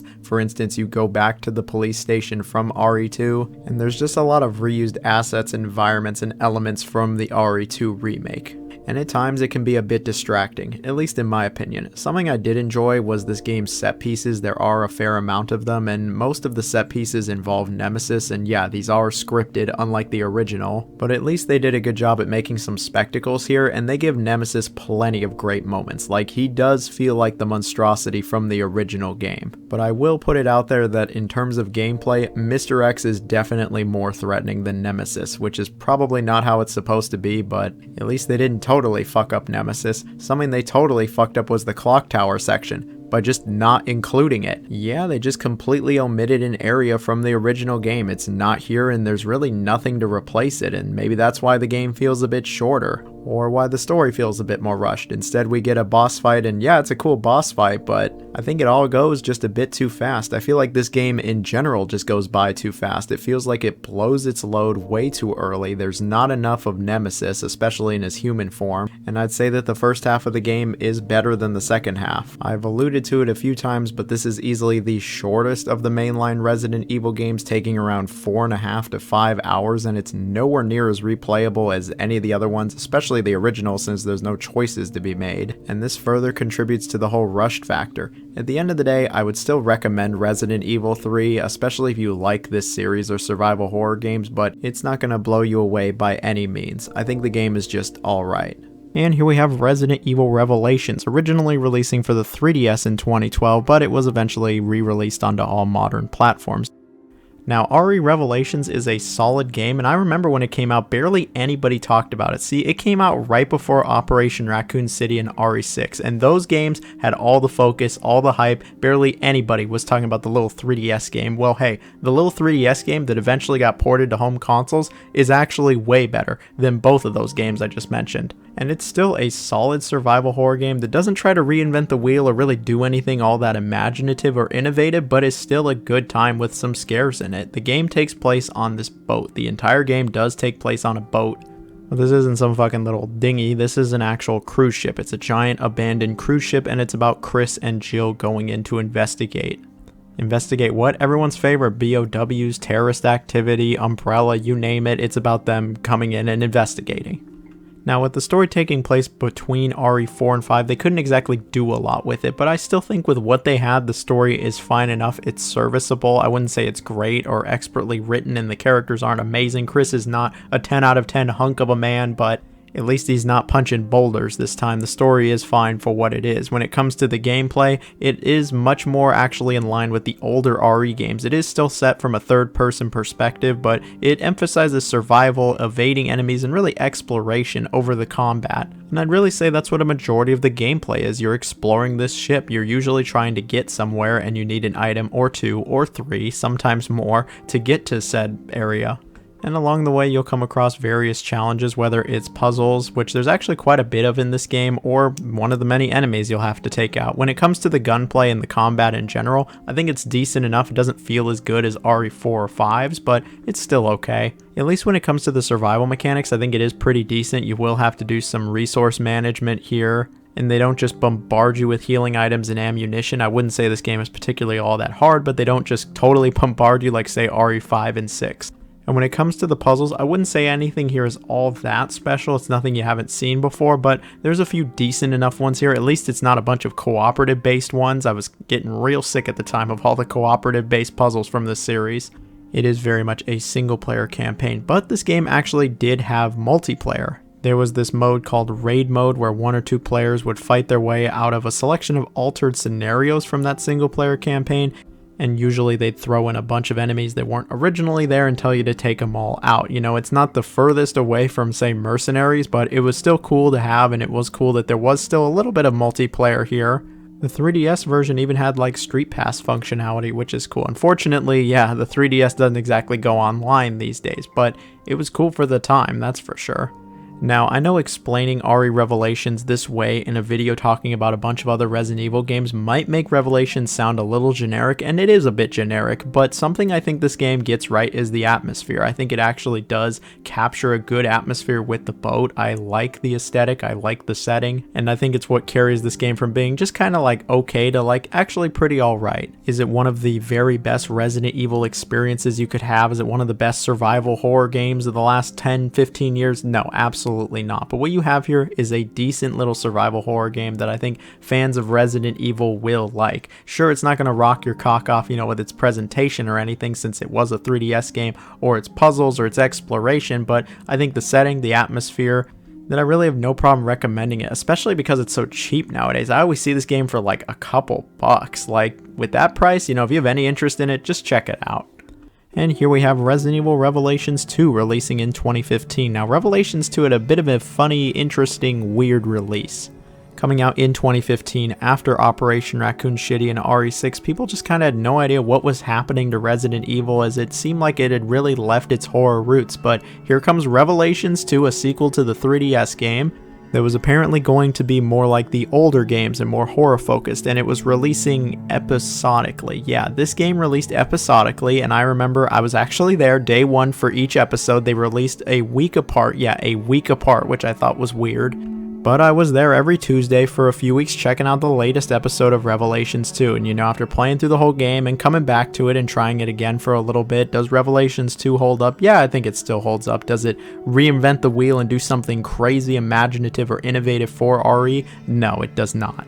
At least the story is interesting, and it brings back some classic RE characters. There's really two stories going on here. One in the past with Claire Redfield and Moira Burton, daughter of Barry Burton, and then the present, which has Barry and this strange little girl named Natalia. The story in this game is quite weird, and it really does lean on the whole episodic formula when it comes to its story and storytelling. The first game did too, but this game, it feels like it really does more than any other RE game. I mean, the story is alright. It is a bit weird if you play through the whole game in one sitting with it being so episodic, kind of like I guess you're binge watching something, but I remember liking the story a bit more, but I was also playing week to week. It was when I came back and I was like, oh yeah, it is a little disjointed and it is a little weird, but again, it's still good. Something that is also weird is the dialogue. The dialogue in this game, like the writing and just the voice acting, is just kind of like cheesy and sometimes hilariously bad. It feels kind of like a throwback to like the old Resident Evil games with the really bad voice acting. Like, I mean, Barry even references Jill Sandwich. Like, you knew they were just kind of fucking around, but just kind of weird that, yeah, they kind of went back to their campy roots. I mean, it even feels that way with the atmosphere. This island you're on, it does feel a bit campy. The atmosphere, it's not as good as the boat, but I think it's still decent enough. Now, when it comes to the gameplay, it is another cooperative experience, my favorite, but this is done better than, say, RE0. You'll either be playing as Claire and Moira or Barry and Natalia. And while you can play through this game cooperatively with another human or animal or bird or whatever creature you can get that can play the game with you, I actually have never played this game cooperatively with another person. I have always played alone. Boo-hoo, little virgin Jonathan couldn't get anyone to play this game with him. That's me. But I've always stuck to the single player with this game, and the AI seemed fine enough. I don't really have any issues with it. It was way better than the RE5s, that's for sure. Now, something interesting this game does is it gives each character their own unique abilities, things that only a certain character can do. So if you're playing by yourself, you will actually have to switch between the characters to solve certain puzzles. Not all of the puzzles are incredibly teamwork based. Some of them are, most of them are, but not all of them. And these puzzles, they're actually kind of decent. They're not as boring and planned as RE0's. You're not just giving items to another person and they didn't take forever. They actually have some thought and take advantage of the abilities each character has, and I generally like them. And just to throw some more shade at RE0, the survival mechanics, the inventory management, it's decent here. It's nothing special or anything you haven't seen before, but it's fine for what it is. Now, when it comes to the combat and encounters in this game, they do try to mix it up from other RE games. See, of the 4 characters, only 2 of them can actually use guns, and so the other 2 have to rely on stealth mechanics. When you're Natalia, you're just this little kid. All you can really do is throw bricks. And Moira doesn't want to use guns because of her troubled past, even though she is very much in a life or death situation. But I'm already suspending my disbelief seeing this little girl being able to do what she can, or this old man fucking shit up like it's Resident Evil 1, so whatever. What Moira has to do is she will be stealthy with her attacks, and so there is a level of stealth here. I'm not going to say it's great or anything all that special, but it is there. When it comes to the actual gunplay, it's fine. It feels alright. It doesn't feel particularly amazing, but it's okay.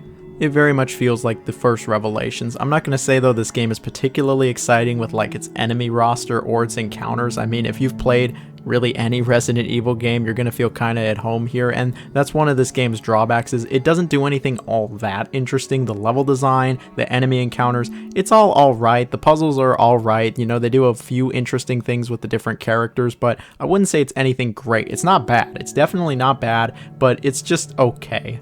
Something though that I think is better than alright is this game's raid mode. I actually really like the raid mode in this game. I've actually put quite a bit of time into it. There's like 200 missions here. There's like 15 different characters. A bunch of classic Resident Evil characters show up here. Sure, it is a bit mindless, and for some reason there's a shit ton of microtransactions they're trying to push down your throat, but you don't need to ever buy any of them either if you just play the game. I actually really did like the raid mode. This was fun. It's better than the first Revelations. It's low-key my favorite aspect of this game. I've probably played just as much of the raid mode as I did of the single-player campaign. The raid mode, it's actually good. So all in all, Revelations 2, I think it's a good game. I don't think it's going to wow you, especially if you're an RE veteran or you've played a bunch of these games. Then I think, yeah, it might feel like you're going through the motions a little bit, but it has an interesting premise, has some interesting characters, and a half-decent presentation. Okay, maybe not great for 2015, but it was okay. I did like the game's atmosphere. I liked how it felt campy, and the dialogue was just strange and kind of goofy like the older games, and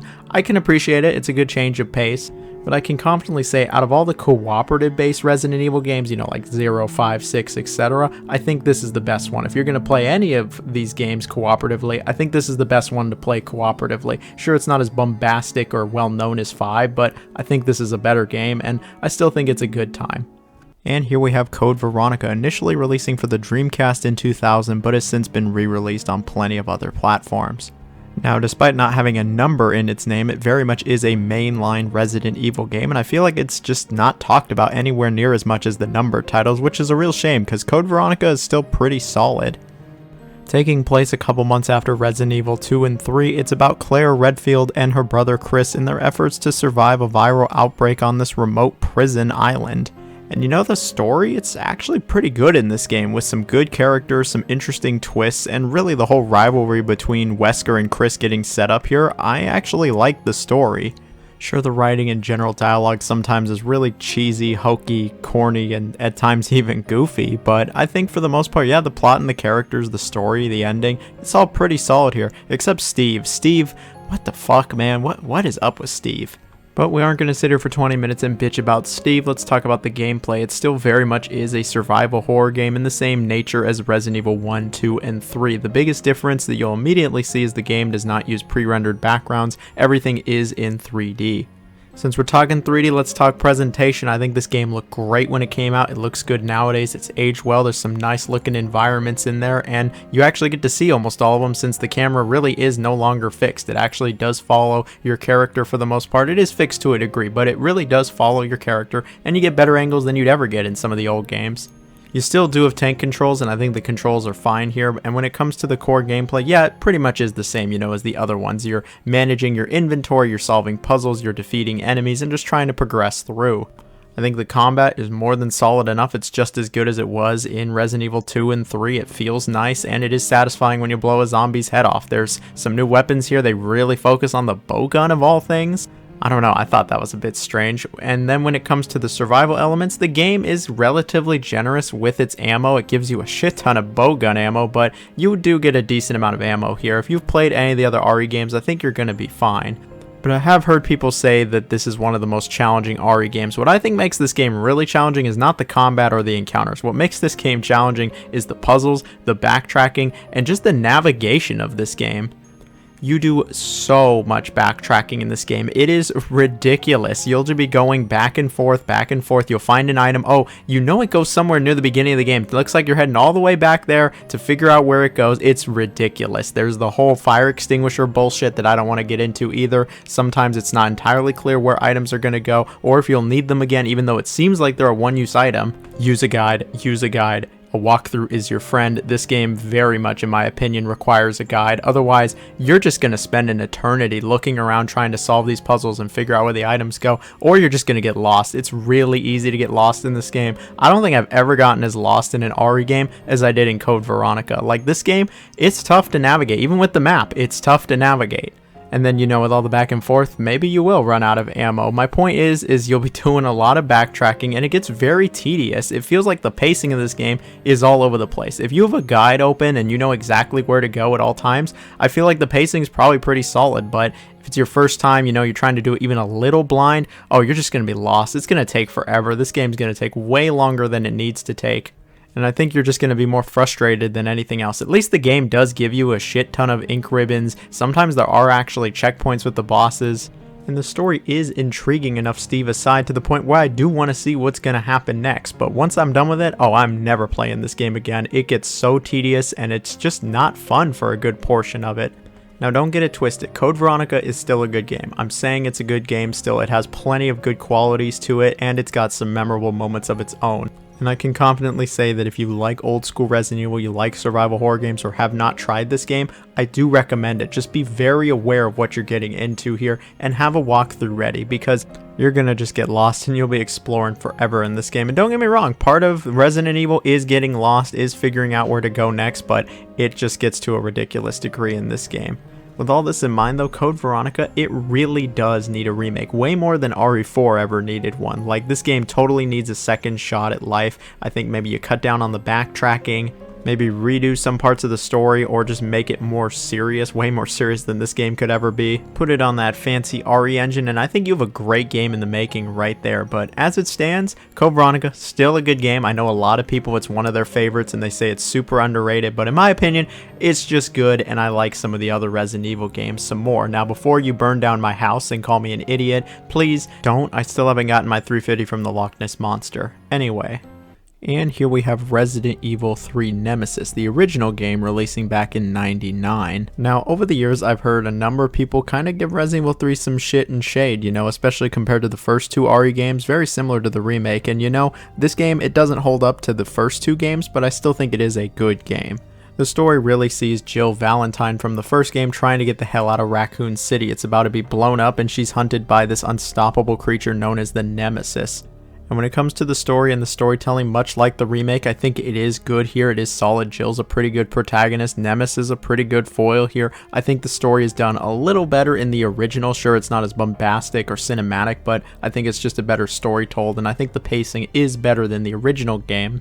And I honestly do think Nemesis was done better in the original game rather than the remake with his more scripted set pieces. When it comes to the gameplay though, it's a little different from the remake. You know, it's more like the older RE games with the fixed camera angles, the pre-rendered backgrounds, but what you're doing in these areas, very similar. It's still a relatively linear survival horror game where you are trying to survive. You're managing your inventory, whether that's ammunition, healing items, or key items. You're fighting off zombies and of course Nemesis, or you're doing one of the game's many puzzles. Really what separates 3 from the other ones the most is Nemesis himself. When he shows up, his ass is hunting you down as much as he can. You can actually take him out, but he will come back. He really is relentless, and the game's scariest and most challenging moments come when Nemesis is coming after you. He's the reason I've had like any jump scares in this game. I wouldn't say this game is as scary as 1 or 2, but it does have a few scares in it.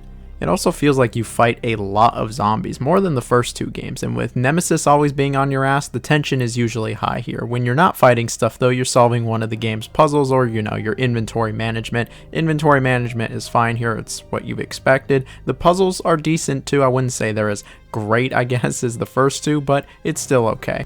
This game though does add 2 new things to the RE series. It has this dodge maneuver because you're fighting so many zombies. You really do fight a lot here. The dodge is helpful. And then you actually get to make choices throughout this game. Yeah, there's a couple parts where you get to choose 2 different paths, 2 different options, and that's because you only play through the game as Jill, so there's no replayability with like a second character. Instead, you make separate choices. The choices, they're not crazy different from each other, but they do affect the ending, and yeah, there's some replayability there. And those choices were totally gone from the remake, by the way, so that's a bonus here. Presentation wise, I think it looks pretty decent. Also, it doesn't really look all that different from RE2. I mean, you even go back to RE2 areas, so it probably is using the same graphics for some of it. and the save theme is decent. With all this in mind, why do people not like this game as much as the first two, myself included? I don't think this game nails the atmosphere like the first two games did. Like, don't get me wrong, the game still has a good atmosphere and it has its own with Nemesis after you, but it's just nowhere near as good as the first two games. The puzzles are just kind of okay. And honestly, like the entire time I played through RE3, I just kind of felt this been there, done that feeling from the first two games. It doesn't feel like 3 really changes things up all that much, and everything it does was done better in the first two games. Not that it does anything bad, because it doesn't. It's just the first two RE games did it better. But I mean, with that said, if you like old school Resident Evil, you like old school survival horror, or maybe you didn't really care for the remake and you want to try it again, I totally think this game is worth playing. I'd rather play this than the remake. The remake is still alright, but this is better. Here we got Resident Evil 8 Village, which initially released in 2021. Now, Resident Evil 7 obviously reinvented the wheel for the Resident Evil series. It really took the entire franchise into a different direction, and so I was really eager to see what they were going to do with RE8. And you know what? It did not disappoint. They took the series in a number of directions that I did not expect. So the game takes place after RE7, and it sees Ethan and Mia just having a peaceful life with their baby when all of a sudden boulder punching Chris Redfield rolls up and kidnaps the baby. And naturally Ethan goes after him because what the fuck. And Chris responds to this by dropping Ethan off in this weird secluded village where all of a sudden he gets swarmed by lichens. But this game's got way more to it than just some werewolves. There's Lady D and plenty of other monsters that show up. The story, I think it's actually pretty good here. I think the initial premise is pretty solid. There's a lot of mystery and intrigue. You really want to find out why Chris did what he did and who exactly are these monsters running this village. And I really think that the strongest element of RE8's story is actually the villains. These are some of the most memorable, iconic villains of the entire Resident Evil franchise. And I'm not just talking about Lady D.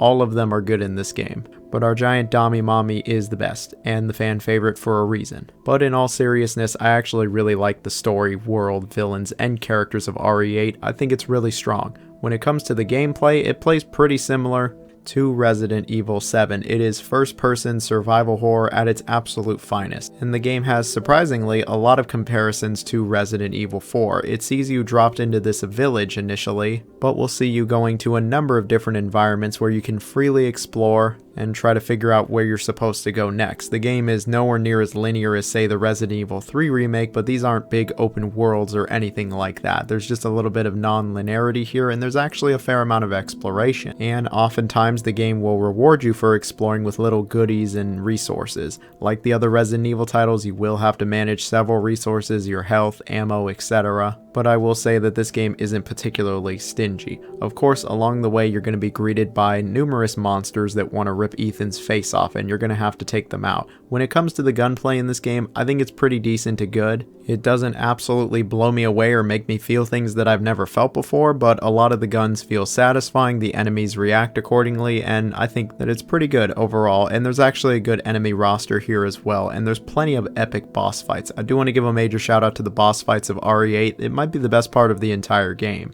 That or the general level design, I actually think these areas are very well developed, and again, they really incentivize exploration and going off the beaten path, but there's also plenty of scares in these areas as well. This is a scary game. It doesn't absolutely leave me scared to pieces every single time I play it. I'm not leaving this game with brown pants every single time, but I genuinely would say that this is one of the scariest games in the entire franchise. And all of this really kept me on the edge of my seat, and I absolutely wanted to see what was going to happen next. And one of the reasons for that is the game's excellent pacing. It is always keeping things interesting, like every hour you're doing something different, and yeah, some areas are clearly better than others. I think the game honestly peaks in the first half, but the game does a really good job at keeping things varied, and I think the length is like perfect. It's not too short, but it's not too long either. It's that nice sweet spot where it goes on for a good while, but it's also still incredibly replayable, and it doesn't drag on. And something else that makes the game incredibly replayable, a la Resident Evil 4, is all the secrets, treasure, and spending it all at the shop and getting some really powerful weapons. I've come to realize that it really doesn't matter what RE game it is, finding secrets and buying shit at the shop is always going to be a good time, and yeah, it's pretty great here. Now, in terms of negatives or complaints I have with RE8, I do have a few. The last part of the game is just not great. I didn't love the story at this part. I thought it was relatively predictable, and then there's a sequence where you play as somebody that is not Ethan, I won't spoil who,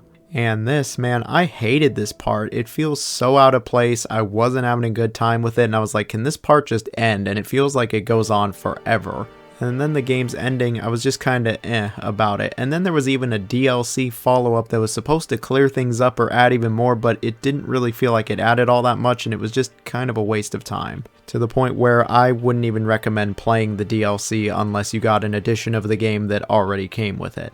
But what I'm trying to say is the first half of RE8 is certainly better than the second half. I can't say that just the intro is peak because there actually is the baby house, which is one of the most memorable sequences of any Resident Evil title, but outside of that, yeah, the intro really is the peak. That's the best part, that's when it's the scariest, and that's when I thought it was the best. Shocker, going up against Lady D, Mommy Dommy is low-key the best part of the game. Who would have guessed that? Not me. Totally not me whatsoever. Couldn't be me, absolutely not. You're thinking of somebody else, you're thinking of some other spicy nugget fiend, not totally tubular Jonathan. Anyway, let's move on. When it comes to the game's presentation, it is absolutely fantastic. This is an incredible looking game. The environments are stunning. The character models are some of the best you'll find in any video game. The game actually ran super well. Nothing but high marks here. I think the sound is pretty great. The save theme, while not an absolute banger, is still pretty good. And so let's take this home. Resident Evil 8 Village, I think it's a pretty solid game. If you like Resident Evil, if you like horror games and you haven't tried it for some reason,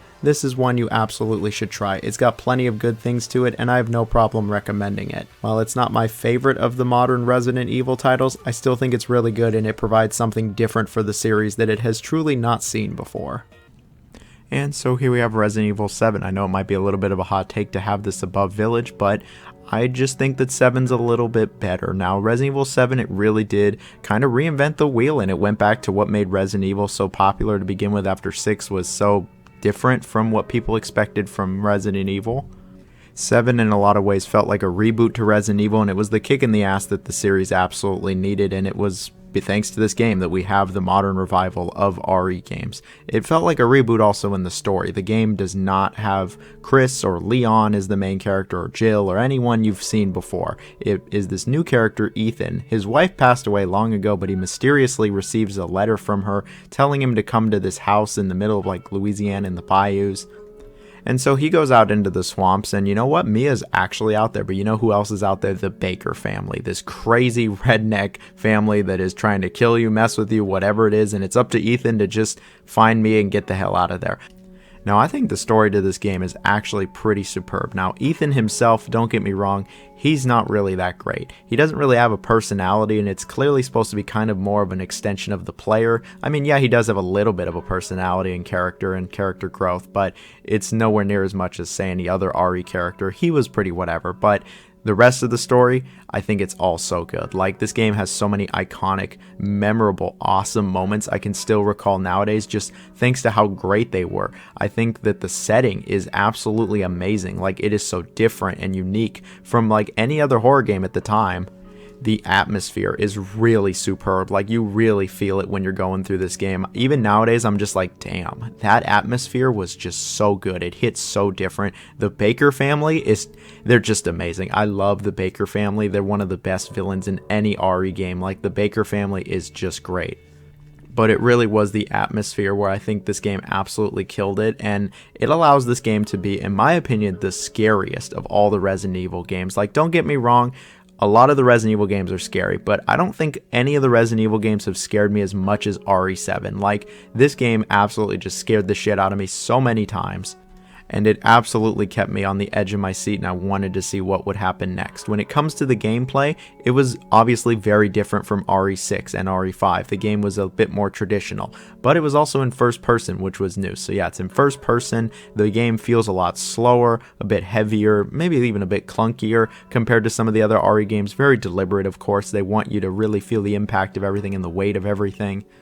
And what you're really doing is you're exploring this giant house and the swamps around it, just trying to figure out where Mia is and get the hell out of there, like I said. But there's a lot more to it than that. You're going to be solving a ton of puzzles, a ton of good puzzles also, like some of the better puzzles of the Resident Evil series where I'm like, even I'm getting kind of stumped with these. You're going to be getting into encounters with these creatures known as the Mold. There's no more zombies or anything like that. It's called the Mold now. It's these really messed up looking creatures. And then you're also going to be interacting with the Baker family a lot, whether they're chasing you, playing traps with you, or just playing games on you.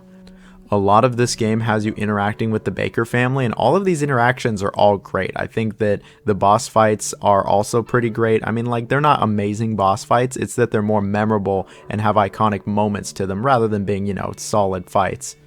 I guess I'm saying the spectacle is there, and I thought that the spectacle absolutely was there for Resident Evil 7's boss fights. And the combat in general, I think, was pretty solid. Again, it is a bit slower and more weighted, but I thought that it was a lot more deliberate in that sense. And you're really going to be scrounging for ammo. You can really screw yourself over like the old RE games, which it had been a long time since you could do that. I really just think that this game had a ton going for it, and if you took a long time off Resident Evil and maybe you want to get back into it and you don't know where to start, this is a great place to start. I absolutely recommend this game, especially if you like anything horror and haven't tried it for some reason. No, Resident Evil 7 is a great one.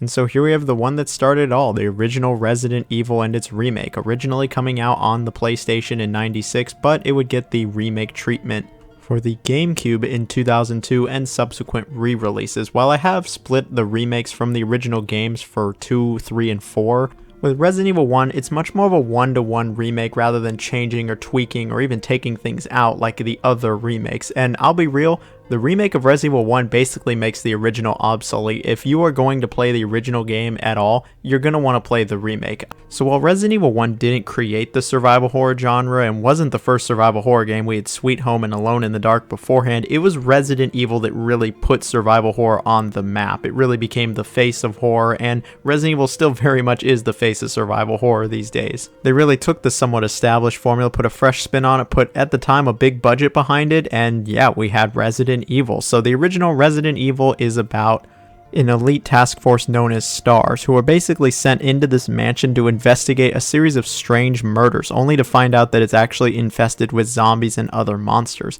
At the beginning of the game, you get to choose between Chris Redfield or Jill Valentine, each one of them having some strengths or weaknesses. For instance, Jill can carry more stuff, Chris can take more of a beating. And it's up to them to really uncover the mysteries of this mansion. When it comes to the gameplay though, it really is that classic survival horror gameplay that so many people have fallen in love with. Fixed camera angles, tank controls, item management, claustrophobic tight corridors, zombies that really can fuck your shit up, plenty of scares, obtuse puzzles, and taking items from one area to another with plenty of secrets along the way and replayability. And it's kind of crazy how well this original game has aged thanks to this remake. The original game has plenty of merit. Don't get me wrong, I love seeing the blocky characters as much as the next guy, but this remake, it really is something special. Not only does it look fantastic, like this looked amazing for the GameCube, it looks great even nowadays, but they've updated a few other things. The voice acting is totally different from the original. It's way better than the originals. The original just had terrible, cheesy voice acting. This game, much better with the voice acting. It tells the story slightly differently and it's better in my opinion. They've made it a bit more user friendly, the map's better. They really just made it easier to get into and a little bit more accessible. The original is great and all and it's a classic, but the remake really is the definitive version here, and I think the gameplay is still very solid. You'll still be looking around, looking for your items, getting into fights, managing your resources, getting the shit scared out of you when the dog jumps through the window, solving puzzles, and being intrigued on what's going to happen next. I really do like the story. I think this game has a fantastic atmosphere. It has an atmosphere that's just never really been replicated again. Like plenty of other Resident Evil games have tried to replicate that atmosphere, and I just don't think any of them are close to the originals. Like the remake especially, it just has a fantastic atmosphere and an excellent save theme. The save theme, shit is good. One of the reasons the save theme is so good is because the original Resident Evil is not messing around. It is still a challenging game. Sure, you can put it on super easy and then it's not challenging, but if you play on normal or harder and it's like your first, maybe second time playing through, especially if you're Chris, yeah, it's a challenging game. They don't give you a ton of ammunition. You'll be wanting to dodge the zombies because you want to save your ammunition. The puzzles aren't easy. You'll have to take stuff and put it somewhere else, and it isn't always clear where you're supposed to go. At least navigating I never thought was a chore or tedious, and you don't really do all that much backtracking in this game. It's also not that big of a map. It's got a decent size to it, especially by the end, but I think the map's a good size. I think there's totally replayability since there's two characters, each with slightly different stories. You don't just replay the same game over with each of the characters. There are actually some differences here. You get into different fights, you do things in a different order. It's totally worth it to play through the game with each character. But even beyond the two characters, I still think the game is very replayable. It's got a good length to it. It doesn't take too long, but it's not too short either. The pacing is really solid. Does it have some drawbacks, some flaws? Yeah, it does. The bosses are a joke. The puzzles, yeah, they can be a little obtuse even for this era, and you might need a guide, and in few areas, yeah, design has evolved from this game, but this game, it's a legendary title that really is just untouchable at this point. Like, it's a classic, it's amazing, it's great to play through now, and it really is the quintessential survival horror game. I can recommend this game to anybody. If you like horror, not just in video games, but the genre as a whole, I think the original Resident Evil is worth playing. It's a great game.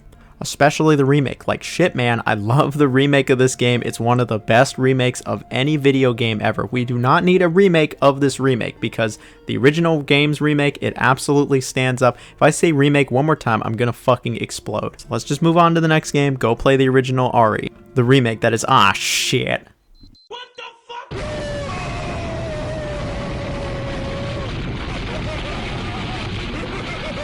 And here we have the fan favorite Resident Evil 2 releasing originally for the PS1 in '98, but it had a few re-releases before its eventual remake. Now, Resident Evil 2 really looked at the original game and tried to just improve it in any way that they can. They made it bigger, better, scarier, with a totally different premise, characters, atmosphere, and even setup. But you know, Resident Evil 2, the original, it still slaps.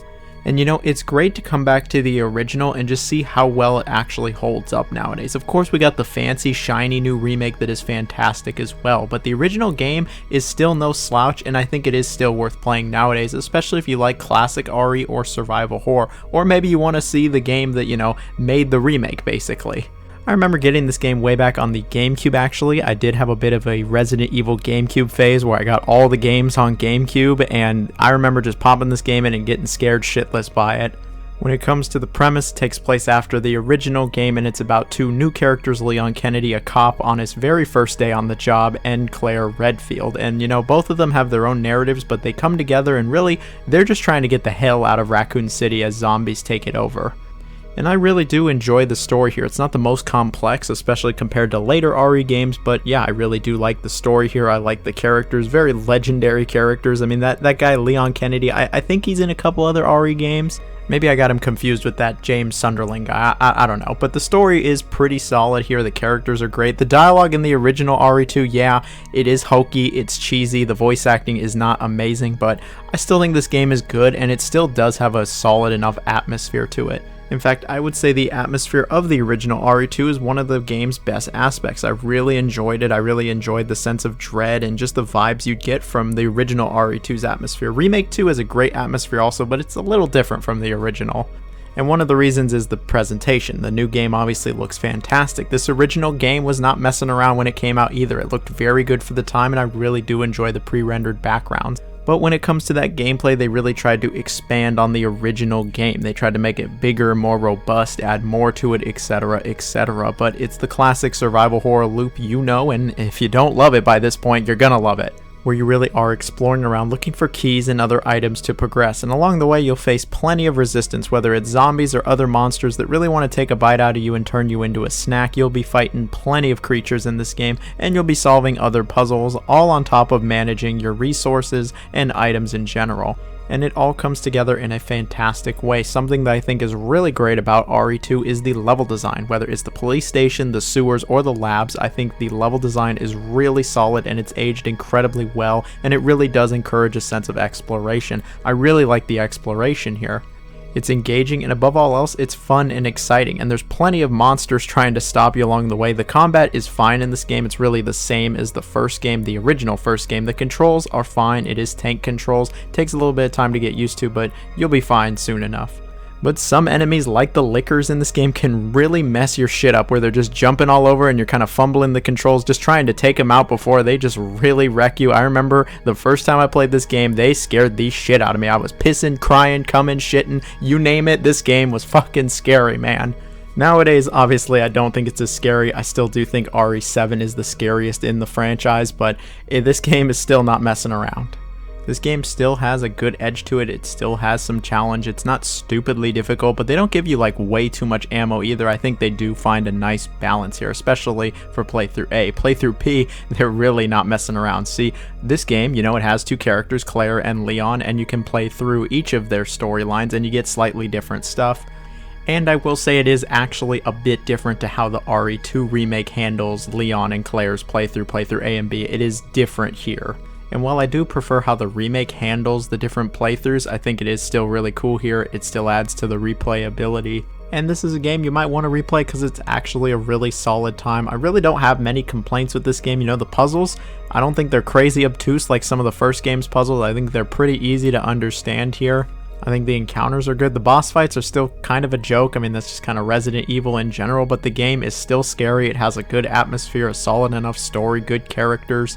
I think it's aged generally well. It's not stupidly difficult either, and I don't even think you need a guide to beat this game. Would I recommend a guide? Probably if it's your first time, but you totally could beat it without it. Look, there's a reason so many people have said that RE2 is like their favorite Resident Evil, especially when it comes to the old school Resident Evil games, because it just does everything the first game did, but slightly better, with, in my opinion, slightly better characters, better setting, atmosphere, boss fights, enemies, encounters, puzzles. Really, it just does everything a little better than the original game, in my opinion. It's really everything a sequel should be, and I have no problem recommending it, especially if you like horror games, especially if you did like the remake. If you really liked the remake and didn't try the original, I think the original is still worth trying. It's not as accessible, but it's still a great game. So here we got the latest Resident Evil with Resident Evil Requiem releasing here in 2026. Again, major shout out to Capcom for hooking me up with a code, very much do appreciate it. And as you can probably tell from where this is ranked, Requiem isn't just good. It's really freaking good. This is easily one of the very best Resident Evil games, and it was nothing short of a joy to play through. So Requiem is about RE newcomer Grace Ashcroft, who is working for the FBI when she's told to go investigate this mysterious murder, and she finds herself getting wrapped up into some pretty crazy shit. And then fan favorite Leon Kennedy shows up to try to unwrap that shit. And that's all I'm going to say for the story. I'm keeping it as vague as possible, not only because the game's new, but because I think the story is actually really good in this game. I enjoyed the story more than 7's, 8's, and would say it's one of the better stories that this franchise has ever seen. I enjoy that the story is very approachable, understandable, and digestible for newcomers to the series or people who aren't knee-deep in Resident Evil lore. I think they'll enjoy the plot, characters, and what goes on in this game. But if you're somebody who is knee-deep in the RE lore, you're somebody who's played some of, if not all of the other Resident Evil titles, oh, you're absolutely going to love this. This game has so many deep cuts, throwbacks, callbacks, and fan service to the entire franchise. And when I mean the entire franchise, I really do mean like all of the numbered titles and then a bunch of the spin-offs as well. I absolutely love the fan service here. Yeah, sometimes the game is totally up its own ass, it's smelling its own farts, it's high on its own supply, and it really is playing it up for even those in the back, but I really did enjoy the story here. I like the characters, I think Grace is a great new character, and just found the entire thing to be incredibly compelling. And I can say the same about the gameplay as well. There's actually two different types of gameplay here. There's where you're playing as Grace, and then there's where you're playing as Leon. And you'll switch between the two throughout the story. This is not like Resident Evil 1 or 2. So let's start with Grace. By default, she is played in first person, and it feels much more like Resident Evil 7 and 8, where it's classic survival horror, but it has all of the modern quality of life additions that the later RE titles had. Her moment-to-moment gameplay really consists of 5 things: exploring around, managing your resources, puzzles, stealth, and combat.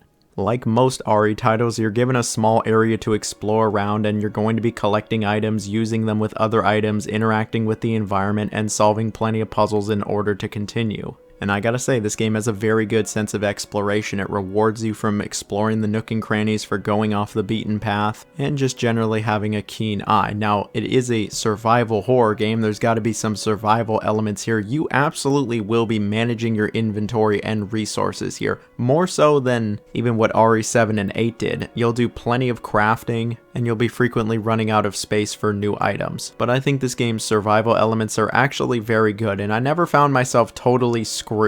I think its resource economy is pretty good and balanced for the most part. And then we have the puzzles. This game has some of the easiest puzzles I've seen from this entire franchise. It never once came close to challenging me, and it usually just consisted of, where do I find this item to use with another item? But honestly, that's not really a bad thing. I don't need stupidly difficult puzzles here like Silent Hill F. Something else you'll be doing a lot of as Grace though is sneaking around. This is very reminiscent of what RE7 and 8 had, where you will have to avoid certain enemies. There are times in the game where you just straight up cannot fight certain enemies. They will just wreck your shit and you gotta run away and hide, and this is more than fine enough. I think these sections are tense, scary, and make me feel a lot of dread. And they never go on too long either. They add some variety. And then we have the combat. The combat is pretty basic when you're Grace. She's not this 6-foot battle-hardened man of steel. No, she's a smaller woman who only knows how to use basic firearms. I think the combat is serviceable when you're Grace. The guns feel okay, but like Grace herself, they all feel kind of frail. Enemies take a lot of shots to kill in this game, especially at the beginning, and oftentimes it's in your best interest to just run past enemies rather than try to take them out. And we're not talking about no fancy Olive Garden taking them out. And that's because most of these enemies actually respawn. Yeah, they come back to life. And thanks to this, there were plenty of moments and areas where shit got tense. There's just a ton of zombies and you can't even try to possibly take all of them out. And it can even feel a little overwhelming at times. But you know what? This is a good thing. This is classic survival horror gameplay, and I can appreciate that it hasn't been totally lost. It all created some rather thrilling encounters and sequences for Grace. I really did enjoy playing as Grace, much more than I thought I would. It's like 7 and 8's gameplay, but even more refined. And the areas you go to are pretty interesting as well. And then we have Leon Kennedy's gameplay. Oh, Leon is an absolute beast in this game. His gameplay is essentially Resident Evil 4 remakes with some little tweaks here and there. It is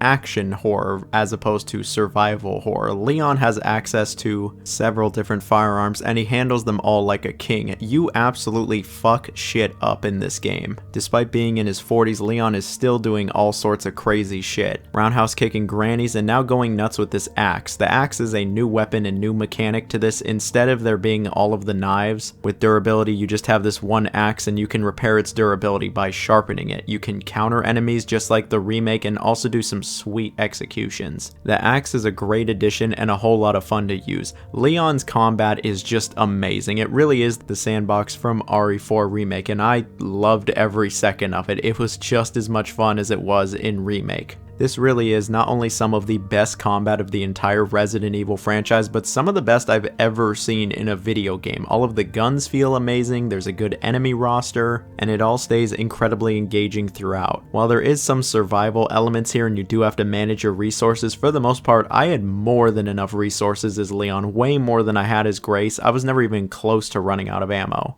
But you can still move all of the items around in your box like RE4. I will say, even when you're Leon, the game still does have a great sense of exploration. Even just kinda going off the beaten path usually gives you pretty good shit and was totally worth it. Leon's levels are a lot more linear and straightforward, having you go from big action set piece to straightforward level back to another awesome set piece. I very much enjoyed Leon's gameplay more than Grace's. This really was just Resident Evil 4 2. It's very similar, but also refined. And what's even better is this game has a pretty even split between the two characters. Realistically, you spend about the same amount of time with both of them. It's never too long and it's never too little, and it does wonders for the pacing. The pacing is amazing in this game. You'll be struggling to defeat some of these zombies as Grace, just barely scraping by and trying to figure out which item goes where, and then you'll play as Leon where you're just stomping a mud hole and everything, destroying everything in sight, and it feels not only incredibly refreshing, but it's a good reset as well. And then when you go back to Grace, it feels fresh again. The variety is off the chain here.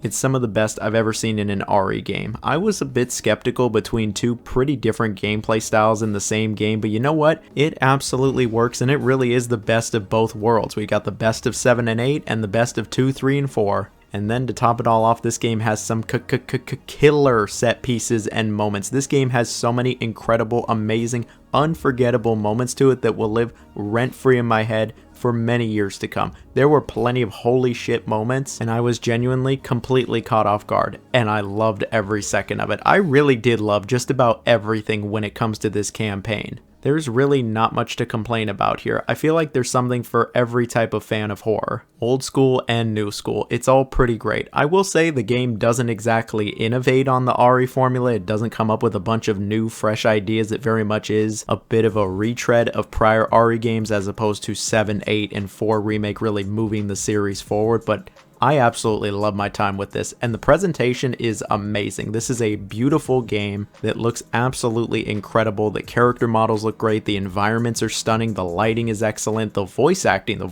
just goes crazy in this game. Grace has a great voice actor. It was just top-notch stuff, and when it comes to the music, oh, there's plenty of goodies here and some real good throwbacks. This game has so many great throwbacks. We could be here all day talking about those. I could be glazing this game all day because I absolutely love my time with it. Is it perfect? No, there are a few parts towards the end of the game that I wasn't the biggest fan of, but for the most part, I really did love Resident Evil Requiem. It's the next Resident Evil masterpiece, and I have no problem recommending it to anybody that likes horror games in general. I'm so happy this game is as good as it is, and I have no doubt that I'll be coming back to it. It's around that perfect replayable length of like 13, 14 hours, and it's incredibly replayable.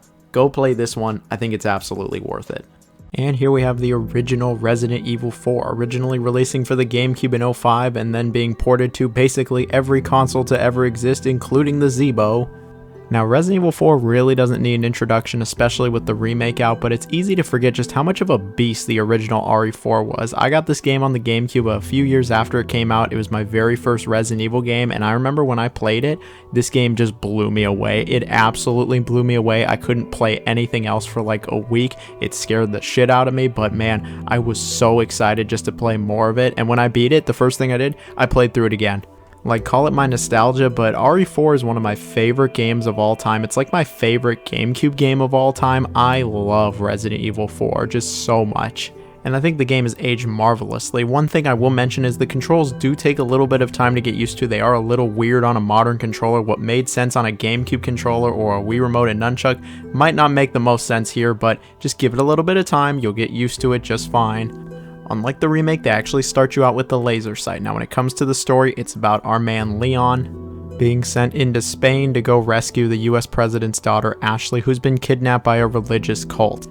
And along the way, I truly do mean a lot of shit goes down. The story of the original game I still think is really great. The remake definitely has the better story and more serious tone. The original game does have plenty, and I really do mean plenty of cheesy moments people have forgotten about. That's a mouthful. Are you out of your mind? I knew you'd be fine if you landed on your butt.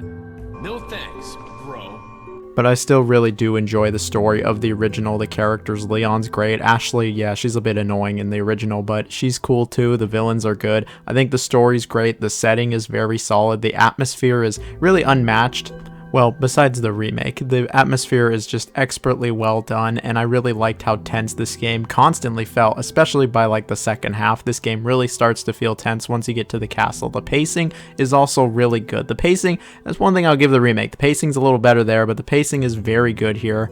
You're constantly moving to new areas, doing new things, and yeah, maybe some parts of the castle drag on a little bit, but I genuinely do like the pacing. So while that's all well and good, let's talk gameplay for a second. It's that legendary third-person, over-the-shoulder gameplay that Resident Evil has become synonymous with. This was the first game in the RE series to do it, and it feels fantastic. Yes, you cannot move and shoot in the original game, and that might take a bit of time to get used to. Yes, you do have the laser sights from the get-go, and yes, there are still QuickTime events in the original game, much more than the remake, but I still think that the gameplay is very solid even nowadays. It just takes a little bit of time to get used to, you know? It might feel clunky initially, but trust me, you'll get very used to it. The game is a bit more linear than Resident Evil 1, 2, and 3, having you really move from point A to B, rarely ever backtracking outside of the village.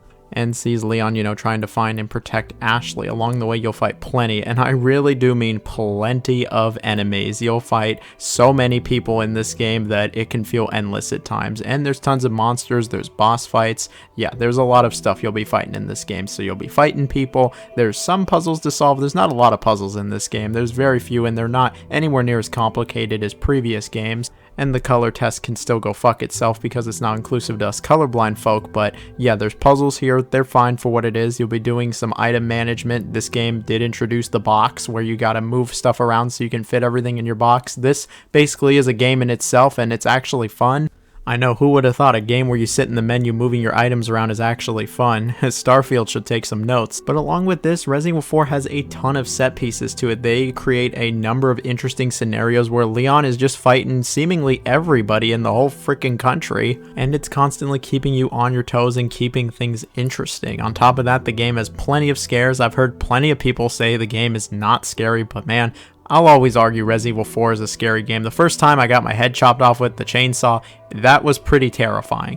But I can see that, you know, it's not as scary maybe as some of the other RE games, but I think it's a scary game. On top of all the scares, you actually do get to go treasure hunting. There's a whole like meta game where you're looking for treasure, getting money, and then spending it, you know, with the trader, with Stranger. You want to upgrade your weapons, get some new weapons. In fact, when it comes to the guns in this game, I think the guns are just fantastic. In the original RE4, they feel really great. They're incredibly satisfying to use. The enemies react. The combat in general is the best part of RE4. Like, this game has a lot of great aspects to it, you know, the atmosphere, the puzzles, the world, the story, etc. But the combat in RE4 is really what sells it. I don't think the combat has ever been this good in a Resident Evil game outside of RE4's remake.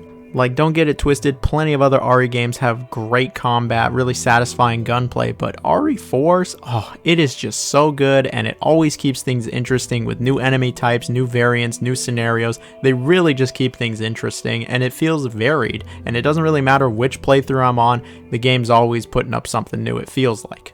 There's a lot of bosses in this game. Some of them, they ain't so hot, but most of them I think are solid enough. There's some good ones in here. The game has a ton of great set pieces. There's a bunch of quick time events here that I could really do without these days, but you know, it's not the worst thing to complain about. Presentation wise, I think the game looks very good for the time. It still looks great nowadays. It has a great look to it. It's a very iconic look to it. And the music is just legendary. I love the music of the original RE4. It's one area that I think is better than the remake. I think the original game's music is better. The music in RE4, man, this shit slap. Look, Resident Evil 4 really is a legendary game that I know tons upon tons of people have talked for hours about because it's just so good. Like, the original game, it's just kind of goated at this point. Everybody knows Resident Evil 4 and how good it is. Is it a perfect game? No, of course not. The quick time events are kind of annoying. Ashley's kind of annoying. Sometimes the pacing can be a little weird, but as a whole, it's still a fantastic game that I have I truly do mean zero problem recommending to anybody that likes video games. And here we have the Resident Evil 2 remake. Now, the original RE2, yeah, a legendary horror game. And so when they announced that it was getting remade, like, I went, oh shit. A lot of people went, oh shit. They got really excited. I sat up in my chair. I was full gamer mode for that. And you know, I'm going to just say it, the Resident Evil 2 remake is not only one of the best remakes of all time, one of the best RE games, but one of the best horror video games just ever made. Not even close.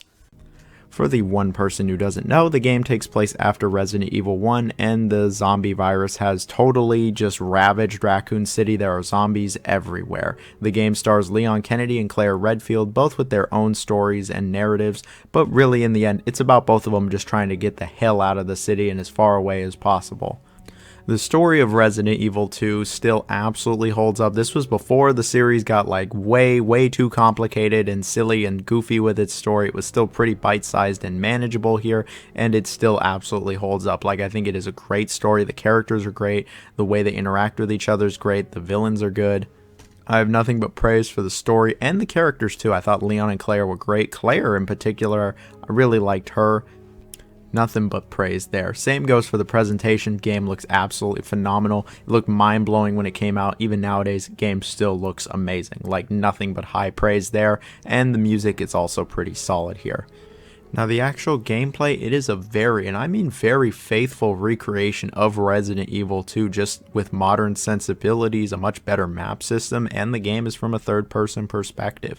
So yeah, it is a third-person shooter. Obviously, when it comes to the shooting and combat in general, it is significantly better than the original Resident Evil 2, and the game definitely has adapted to that with, you know, just really the fact that you can actually freely aim all over. But, you know, I think the shooting is actually pretty great in this game. I think the combat actually is pretty solid with a very good risk versus reward. Like, do you want to risk killing the zombie and maybe using up ammo or getting hurt so you can bypass the area later, like, easily? Or do you want to just kind of run past and you end up having to run past that zombie numerous times? I really did like the whole thing they had going on there. The combat, very solid. Gunplay, very solid. Now, the rest of the game, is exploration. You're really exploring this police station for the most part, trying to figure out where to go next, trying to figure out where the next item is, or solving the next puzzle. Really, a lot of the puzzles come down to finding a ton of objects and putting them together in something, but I've always thought the puzzles of RE2 were solid enough. But I really do think that the exploration is actually really solid in this game. It might be the best of like the whole series. Like the exploration is just great, and the way that they've updated that in this game, like telling you where items are when you pass them, and maybe if you want to come back to them later, like you don't got room now, or telling you if you've completely cleared out a room, and really just keeping track for you.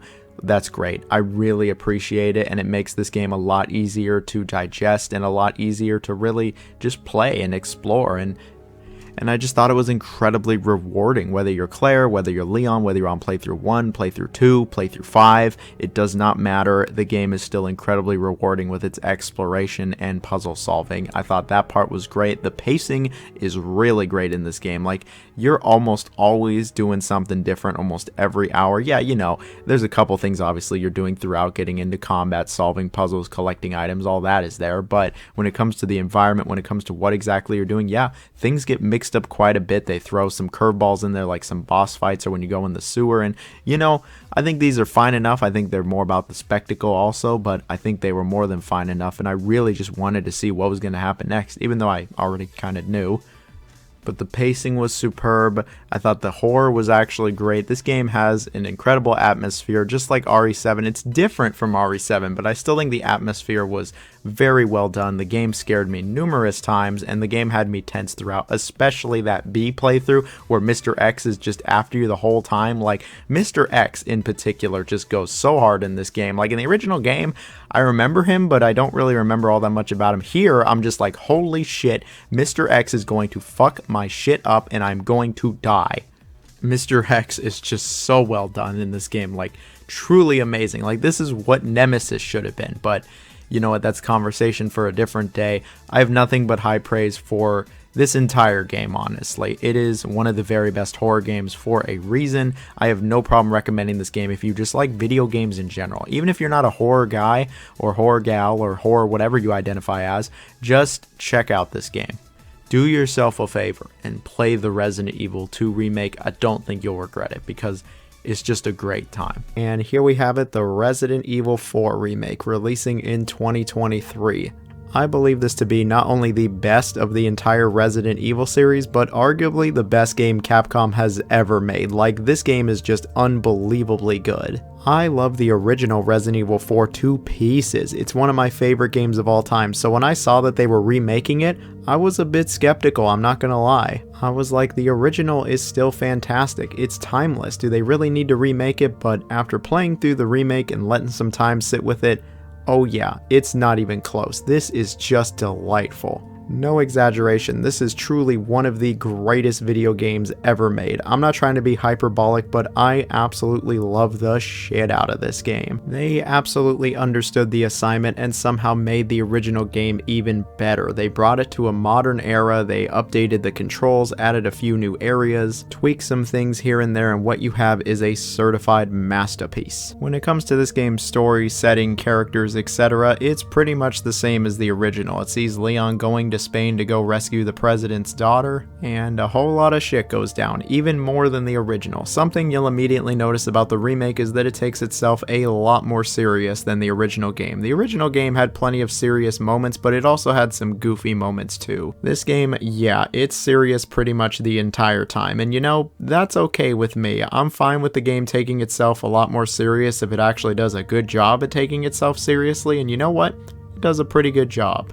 And thanks to that, this game actually has a really tense, oppressive atmosphere that the original could never even try to achieve. But you know what? I actually dig this. I think it's really great, and it further helps this game stand apart from the original. I also think the storytelling, the writing, and the voice acting is quite a bit better than the original. I mean, the writing's just been touched up, the storytelling's been improved, and the voice acting, yeah, it's quite a bit better. And again, it really adds to this game's overall tense atmosphere, and I just really enjoy it. And really, I got nothing but the highest marks when it comes to this game's plot, story, characters, writing, world building, etc. It's just so well done, and it feels like no other Resident Evil game has been able to touch what this game has. They've tried, certainly several times now, but none of them have been able to hit like the original until this remake, and it arguably hits even better. Now, when it comes to the gameplay, it really is just an improved Resident Evil 4. The original Resident Evil 4 was already a beast of a game, but this remake goes even further. First off, the controls and feel of the game has been massively improved from the original. The original could be tight, stiff, and a bit clunky at times. This game gets rid of all of that. It just feels really nice, it's really smooth, and you can actually move and shoot, which you couldn't do in the original, and it just feels fantastic. It's easily the best controlling Resident Evil game to date. It also has the best gunplay of any Resident Evil. The guns feel incredible in this game. They all have a really great impact. The way the enemies react is just some of the best you'll find in any video game. Like, the guns feel really nice, and that's just one element to the combat as well. Obviously, Leon has a number of different firearms, all of which feel different, but he has grenades, and then he has a bunch of physical moves as well. He can really kick some ass in this game. Like, he was an absolute badass in the original, but now he's kicking even more ass. He's doing Germans, roundhouse kicks, he's just throwing people left and right, and you know what? It feels even better, even more raw and visceral in the remake than it did in the original. The melee attacks are excellent. Something that was kind of useful in the original but not really was the knife, and that's been just completely repurposed here, and it's actually a parry now. Yeah, Leon has a parry, and you know what?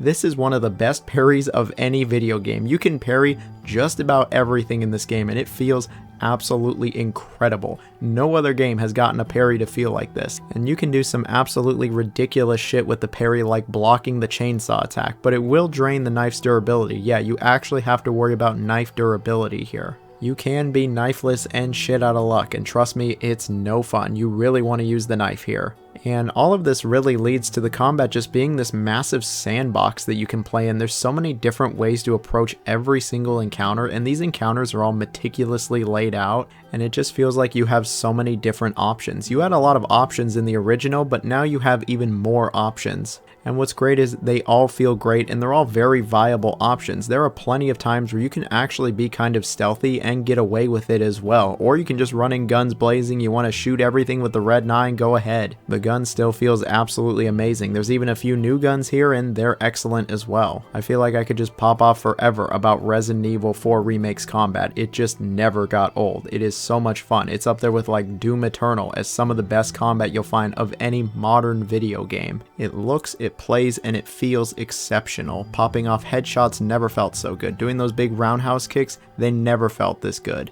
And the game is also more challenging than the original ever was. I died way more times in this version than the OG, and you know what? I actually like how tense everything gets. This game can feel pretty relentless at times. The game recommends you play on hardened, especially if you played the original, and that's what I played on, and yeah, this shit was tight. And it further adds to that oppressive atmosphere I was talking about earlier. This game just gets absolutely relentless at times. Like, it feels like there's no breathing room whatsoever, but you know what? That's all good. I really like how it just keeps going and going. The game gets more and more challenging. There's so many amazing encounters here. The bosses show up. They're better than ever. There's some new bosses here, and you know what? I really like everything this game is doing when it comes to the encounters, the combat, the difficulty, and overall progression. Like the original game, you go to a number of different areas that are all wildly different from each other. In this game, it just has some of the best progression of any video game ever. The pacing is really tight, it's constantly mixing things up, there's something new every hour. Like, it's just got so much variety to it, and from start to finish, it is all killer, no filler here, which is pretty impressive since the game is pretty long. It's around the same length as the original, and it still is one of the longer RE titles overall. And legit, it's just so engaging throughout. It's one of those games that'll make me sit up in my seat pretty much the entire time. I'll go full gamer mode, full goblin mode, whatever you want to call that shit, 3 AM Jack in the Box tweaker mode. I'm fiending for more Resident Evil 4 Remake. It's just one of those incredible, unforgettable experiences that you wish you could replay for the first time. There's so many good set pieces, so many incredible moments, so many unforgettable areas, and the remake really only made everything better. They even added some new stuff here and there. There's some new areas, not a lot, just a few new areas. that add a bit more to the game and the narrative. There's now side objectives. Yeah, the trader, the merchant, who's awesome by the way, he'll actually give you side objectives to complete, and these actually don't feel shoehorned in either. They're actually fun to go complete, and you got to go look for the medallions. You know what? I got nothing but good things to say about the side content they added here. I think it's actually pretty sweet. And you know what else is pretty sweet? The inventory. Inventory management was already great in the original. Here, it's just as good, and you can even do the auto sort if you don't like it. It really is the best of both worlds. Something that is worth bringing up is that the game does actually have like all the puzzles from the original game. That stupid fucking color puzzle returns. I hate that one. It can go to hell, fuck off and die, go eat stupid TGI Fridays. Stop being unfriendly to us colorblind folk. Anyway, outside of that, the puzzles are fine. They're pretty straightforward and can be solved relatively easily. I know that some people have complained about some of the stuff cut out from the original game, but honestly, I think this was done for the better. Yeah, there are a few things that are missing, an area or two, a boss fight or two, but I really don't think anything of value was really lost, and what we get instead is much better in my opinion. The fight with Krauser, yeah, this shit was way more hype than some stupid QuickTime events. I think all of this really helps tighten the pacing up. When it comes to this game's presentation, I mean, just look at it. The game looks absolutely incredible. It's phenomenal really by every metric: lighting, environments, characters, frame rate, stability, etc. It's pretty great stuff here. The music is also really great. There's some excellent remixes. I like everything this game is doing. It's pretty hard to find any complaints with the Resident Evil 4 remake. There's Mercenaries mode, which is pretty fun. For some reason there's a bunch of stupid microtransactions, but genuinely you can safely ignore those and have a ton of fun with it. There's also the DLC Separate Ways, which unfortunately you gotta pay for now, but hey, it's still pretty good. And at this point I'm convinced that Resident Evil 4 will just kind of always be the GOAT of not only RE, but Capcom in general. This game really is the peak of video games. It's up there in that top tier echelon where I think everybody that breathes air should try this game. Not even close. The 11 out of 10. It's the must-play title that got me jumping out of my seat. I'm so excited to play it again. Honestly, I should really go back to this game. It is just so unbelievably good, and you know, that's what I'm gonna do. I'm gonna go back to the game. I feel like I could play through this game a dozen times and still be loving it. It's just that good. Resident Evil 4 Remake, well, it's so good. And that's going to be it for today's video. Yeah, talked about a lot of Resident Evil. This is a long ass video, one of the longest videos I've ever made, but hey, I love the Resident Evil series to pieces. I'm sure at some point I'll be coming back to this. The series really shows no signs of stopping anytime soon, so more Resident Evil, here we come. If you made it to this part of the video, thank you so very much. I hope you have a wonderful day. Stay safe. Bye-bye now.